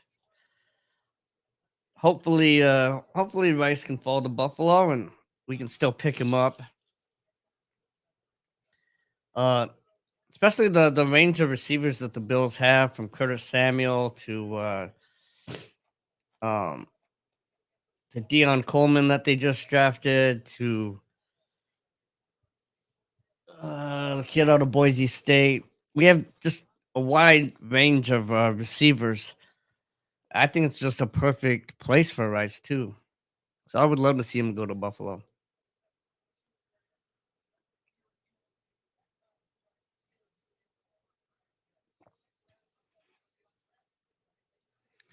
I do like this receiver by the pick by the Cardinals from UAB. Oh, The Patriots pick Milton the third. Does he win the job over Drake May? I'm gonna say this right now. Maybe not in year one, but year 2 or 3, Milton takes Drake. See, now I made a prediction.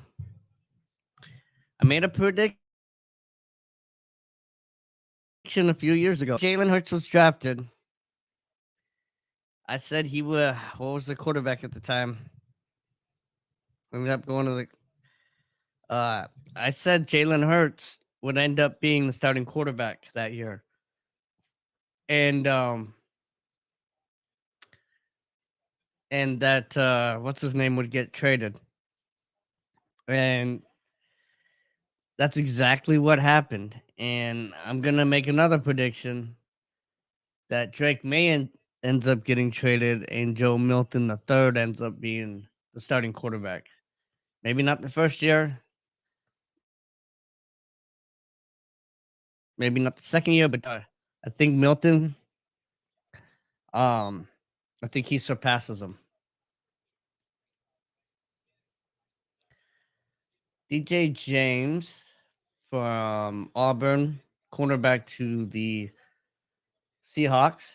Okay, and then Joe Milton the third, and then Tanner McLaughlin to the Bengals, 6'5", 240, tight end out of Arizona. Arizona? What tight end came from Arizona? Rob Gronkowski. So, you know, if Tanner is half of Gronkowski, the Bengals made a good pick.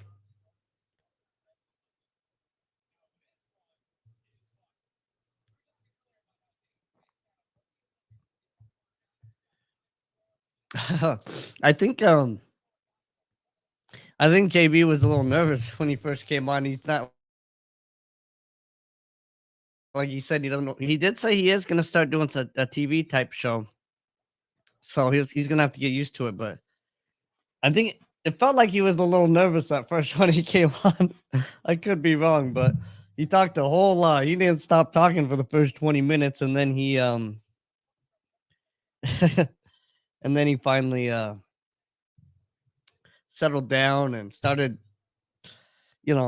started letting me speak a little bit on my own show. But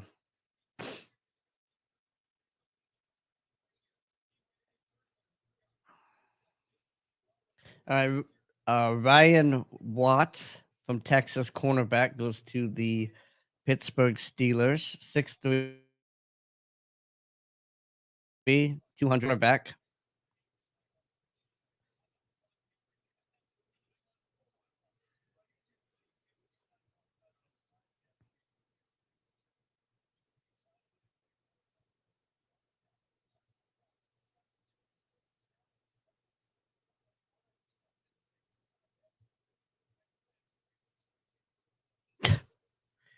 You guys don't know what they're talking about. They're saying if Joe Milton doesn't work out, you turn him into a tight end, but that's just Joe Milton the third is a quarterback, and it's one of those things where with the Eagles was that you're either going to have to trade Hurts or oh man, why can I not think of that redhead's name? Hurts or the other quarterback. Um, Either Hurts is going to be the starter, or you're going to have to trade him because he's so much of a leader. But and which is exactly what happened. But Joe Milton the third, it's the same thing. You're either going to have to trade him and stick with Drake May, or you're going to trade Drake May. And I think they end up trading Drake May in the first couple of years, and Joe Milton becomes the starting quarterback. I really believe that. In fact, Joe Milton might even beat him out this year in training camp.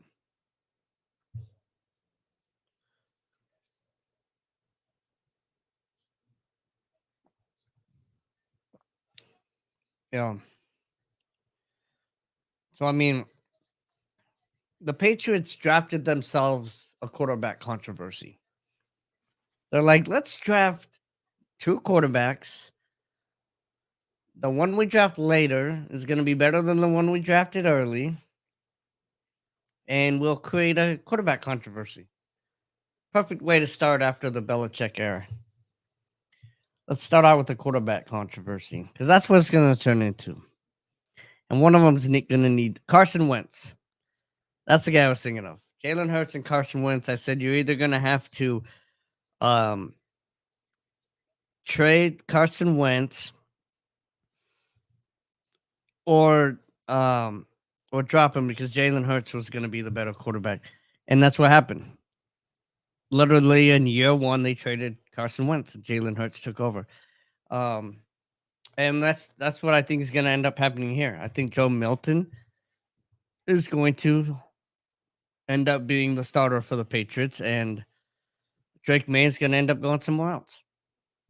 You know, people said I was crazy when I did the Jalen Hurts thing, but I was right, and I'm going to be right again about this.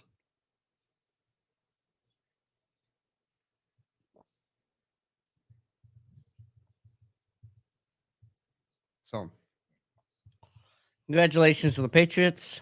You have officially a quarterback controversy. You just don't know it yet.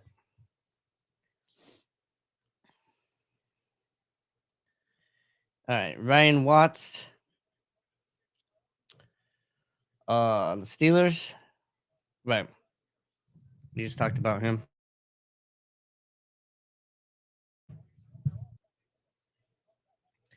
So let's see. Still no Rice. Still no Brendan Rice. I don't know what's happening. I really don't know what's happening.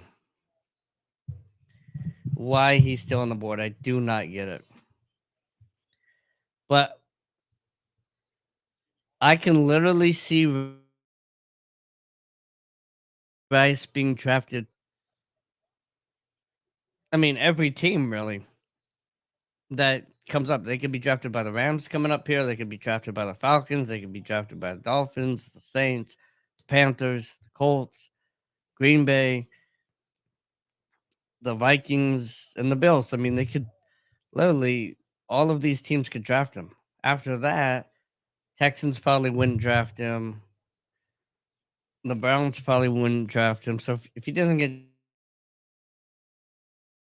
drafted by Buffalo, he's but then you got the Raiders that might draft him. So he's only going to slip a couple picks.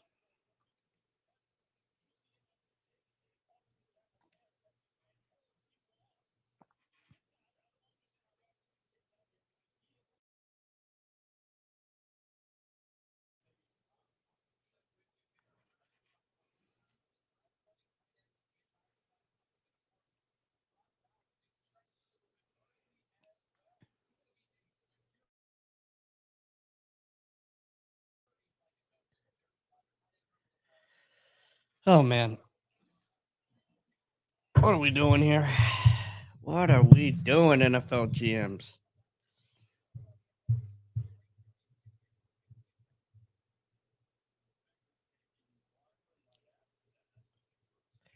So NFL Network's totally digging on that tight end out of Arizona that went to the Bengals.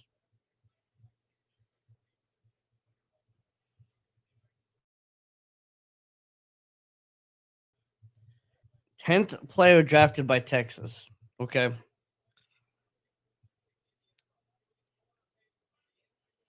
And Texas did have a good season last year.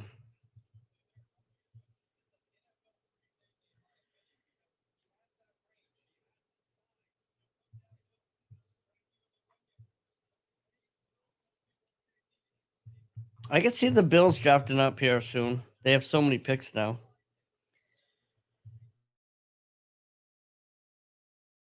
Tyler Davis, the Rams. The Rams picked another defensive tackle? Like, what are the Rams? This is the weirdest draft. How many is that for the? I mean, are they just like, let's get Aaron Donald to teach one of these guys how to play like he does before he, Aaron Donald's only got a couple years left.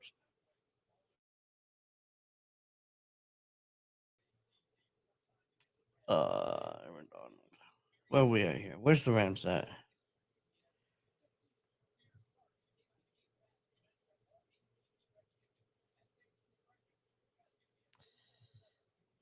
Mm.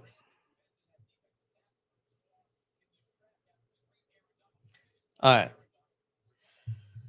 So the Rams picked the edge rusher Jared Verse, which was JB the ticket's favorite pick of the entire draft. I mean, he's trying to say he's launched already. Um, and then they picked Florida State again, Brandon Fisk, defensive tackle, and then now they brought another defensive tackle. So they've drafted two defensive tackles, um, and two defensive linemen, a running back, and a safety. So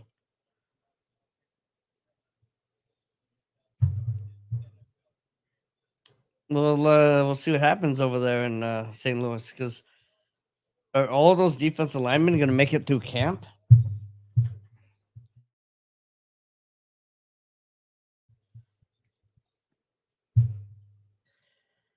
Patrick Mate, Patrick Moore, safety out of California, goes to the Dolphins.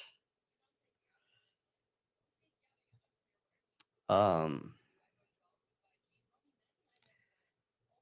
and then we missed out on Zion Logu, defensive tackle for Georgia.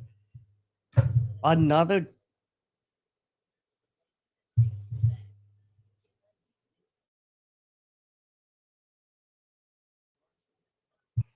Okay, let's find out how many defensive tackles have been drafted. Oh, maybe it's not going to show me. Yeah, it is. Okay. 1, 2, 3, 4.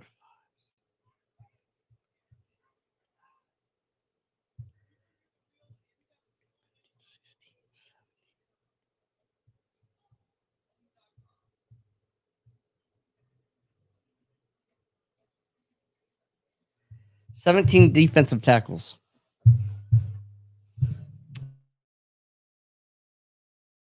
have been drafted.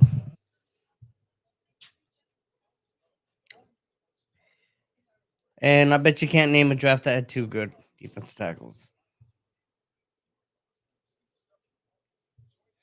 Not that there hasn't been, but can you name one? No, because there was never been a draft with two superstar defensive tackles, I don't think.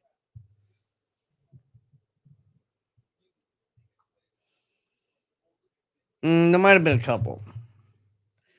But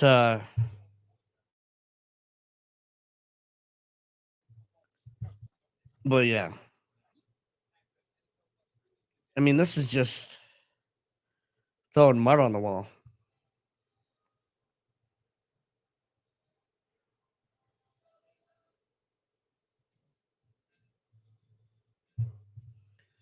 Wow.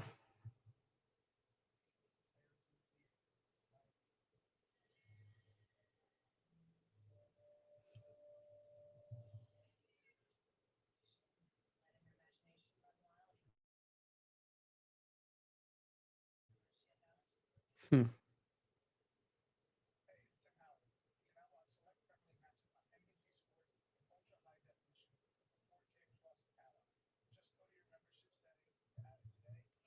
I mean, linebacker Curtis Jacobs hasn't been picked.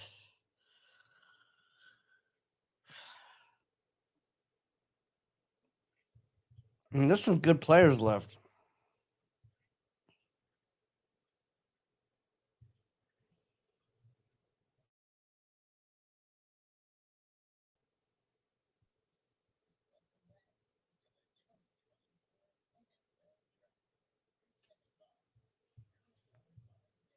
This is crazy.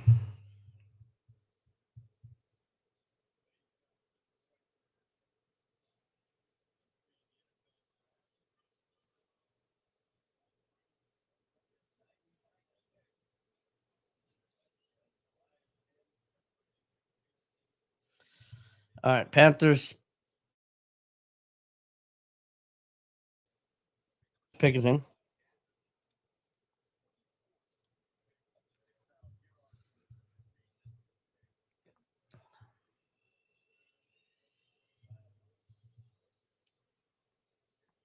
Thanks again for watching, guys. Appreciate you.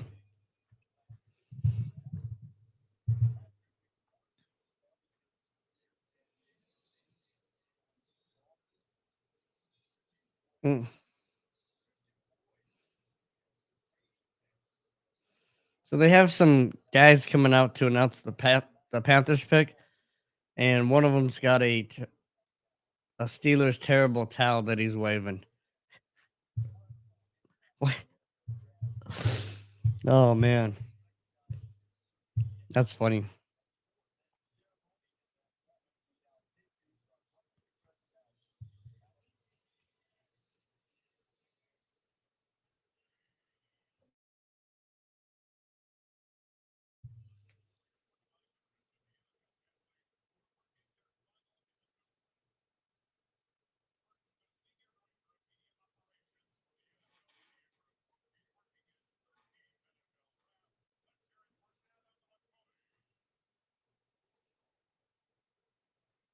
All right, they're doing all this hoopla.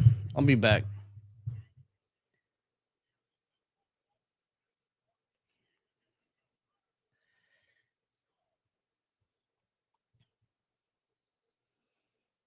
All right, guys, give me 5 minutes. I'll be back.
All right, guys. Anybody you want me to talk about? Any teams? All right, let's see what we missed here. Oh, jeez. Panthers, defensive tackle, the 18th or 19th defensive tackle.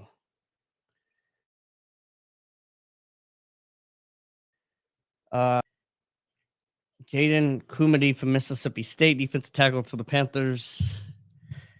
All right, yeah, he's gonna suck. Let's just get it right. The 18th defensive tackle or 19th. Like, there's never been 19 good defensive tackles. Like, it's just you're just wasting a pick. Micah Abraham, Marshall, cornerback. Yeah, I mean they tend to put out some pretty good players over at Marshall. They offensive tackle. Green Bay, okay. Will Ricard from Alabama, place kicker. Yeah, he had a great. If you need a kicker, he's a good kicker. He is a good kicker. Let me take this thing off. Um.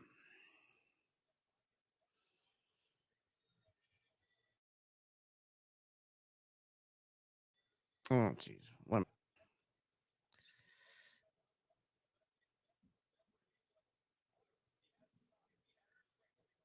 All right.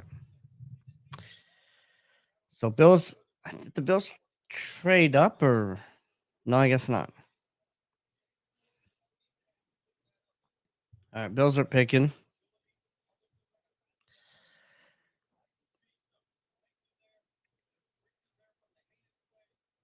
I don't think I've ever had a draft where I've just hated so many picks. In fact, I know I've never had a draft where I've hated this many picks.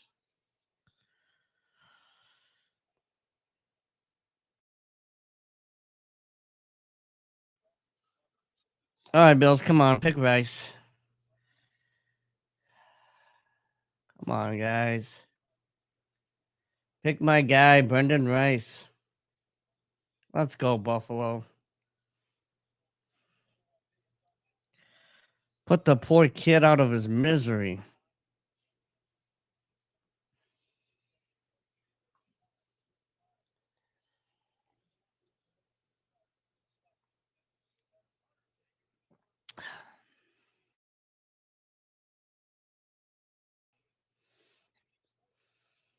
As Rich Eisen likes to say, kickers are people too.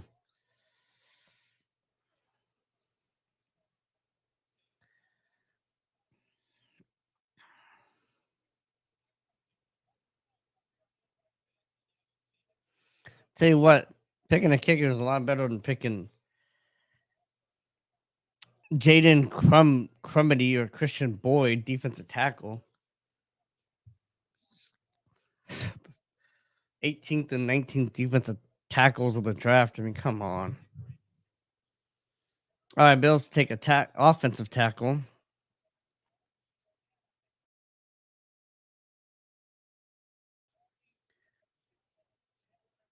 Kylan Grabble, UCF. Tylen. I think his parents couldn't spell Tyler. Tylen or Thielen or something. Grable. Okay, 6'6", 300 pounds. UCF.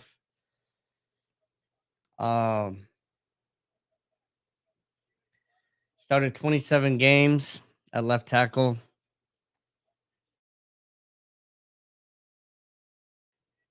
They have him as a right tackle, right guard kind of prospect.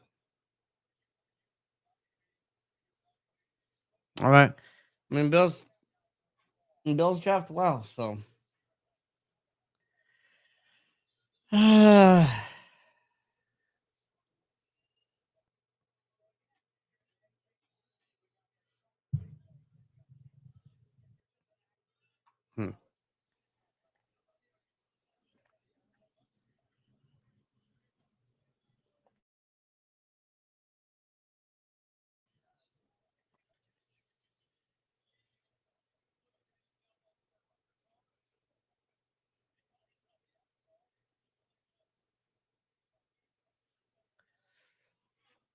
Mm.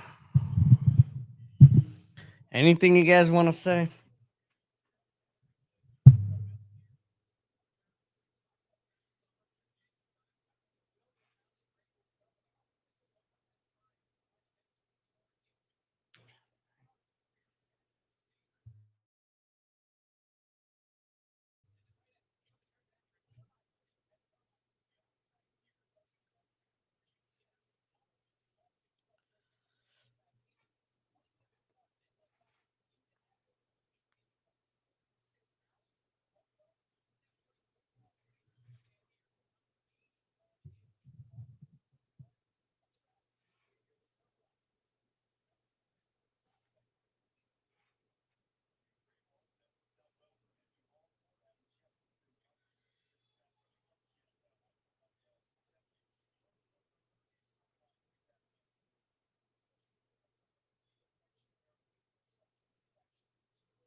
Texans draft a running back.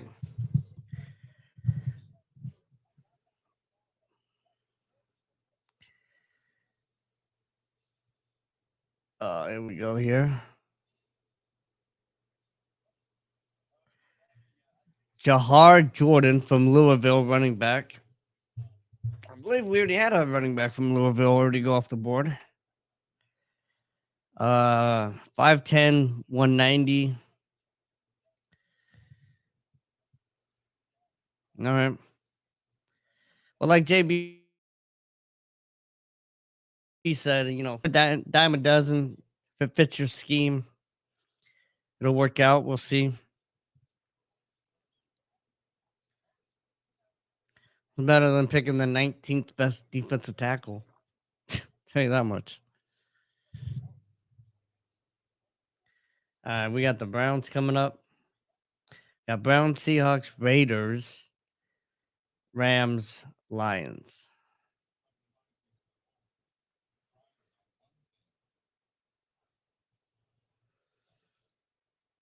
We have some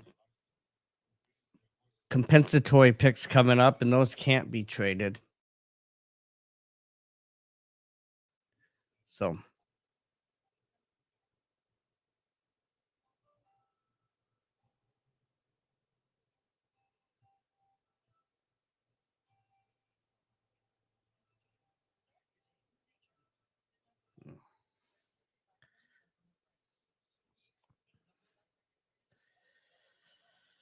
man, these this has been a slow 6th and 7th round. I mean, we're not even to the 7th round. This has been a really slow 6th round for the draft. I mean, normally these picks they start just buzzing through these picks. I don't know. Maybe they're researching the 20th best defensive tackle or something.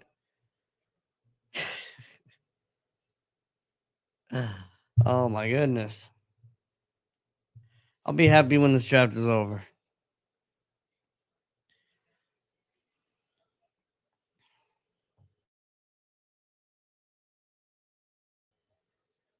Let's check out some of these scores here.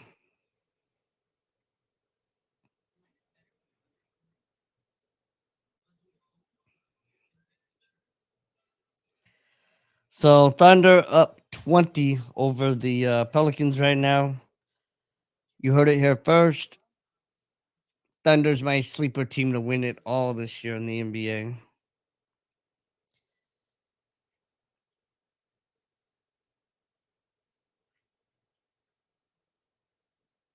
Looks like the Cavs made a comeback and they only lost by no, never mind. Never mind. They lost by 23.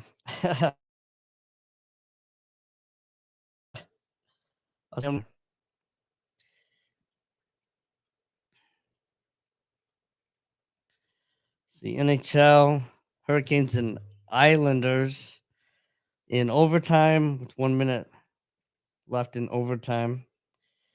It's tied at 2, obviously. Panthers Lightning tied at 0.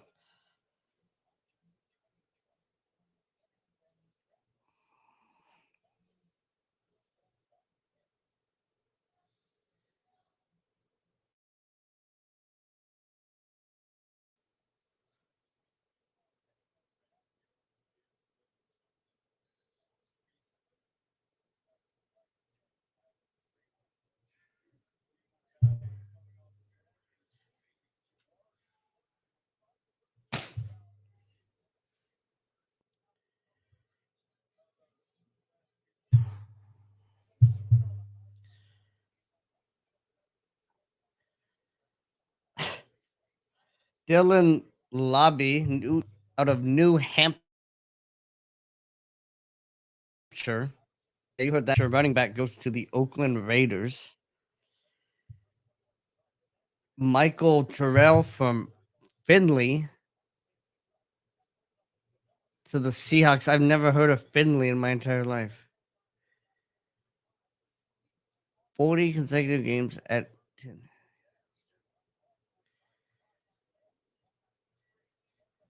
I have never heard of the school Findlay before. If anybody has, let me know. Michael drafted from Findlay because I've never even heard of it. And I've heard of every school. Dylan Lobb, running back, New Hampshire to the Raiders.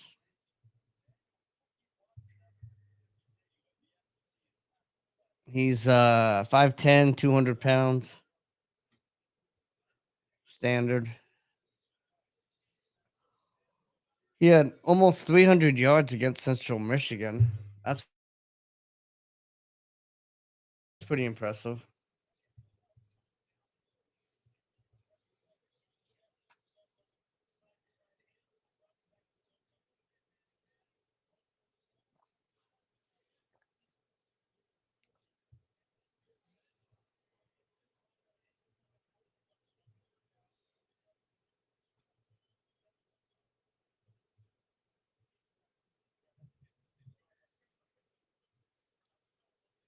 Joshua Cardi. Kickers. So it looks like we got a run on kickers. A 2-kicker run.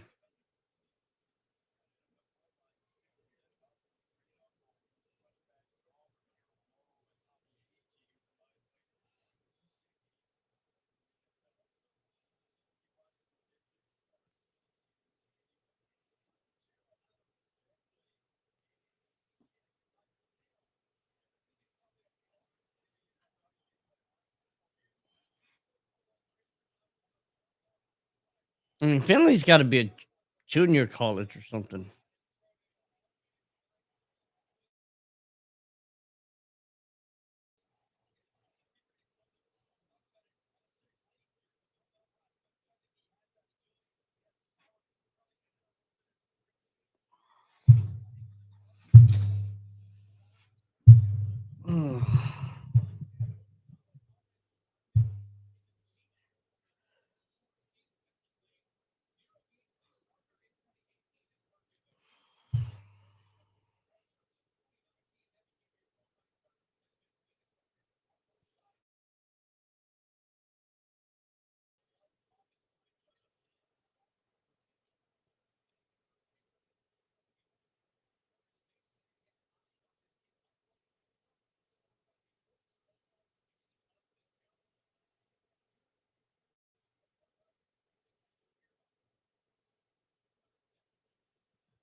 All right, guys. Well, we are over the 15 minutes on this podcast today, and that's after coming in late. So, I am going to do a recap show tomorrow. Probably be around 30 minutes or an hour. I am going to be on JB the Tickets radio show in Vegas in the morning. KSHP. If you click on my Instagram link, to his show today. You can listen to that one. There's still some games we talked about that haven't popped off yet. You can follow him so that you can listen to the show tomorrow.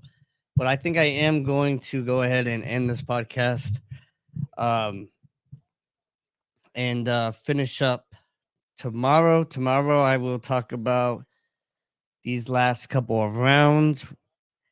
I will recap the draft and go from there. I'm exhausted. I know a lot of you guys are exhausted. I'm gonna enjoy myself, watch the rest of the draft, and just kind of have a good time. And this last pick here, Kamal Haddon from Tennessee, cornerback, goes to the Chiefs. So again, the Chiefs try to strengthen their back seven. So, but yeah, I'm gonna end this podcast. We got some really awesome cuts. It was amazing. Just gonna go ahead and finish this up here. I appreciate you guys. Thank you so much for listening. Thank you for your comments, everything else. It's been a great 3 days, and we will wrap this up tomorrow. I will talk about the rest of the picks tomorrow. Let everyone kind of enjoy the rest of the draft, on NFL Network or wherever you prefer watching it. And yeah, as always, guys, let's make some money. Let's have some fun doing it.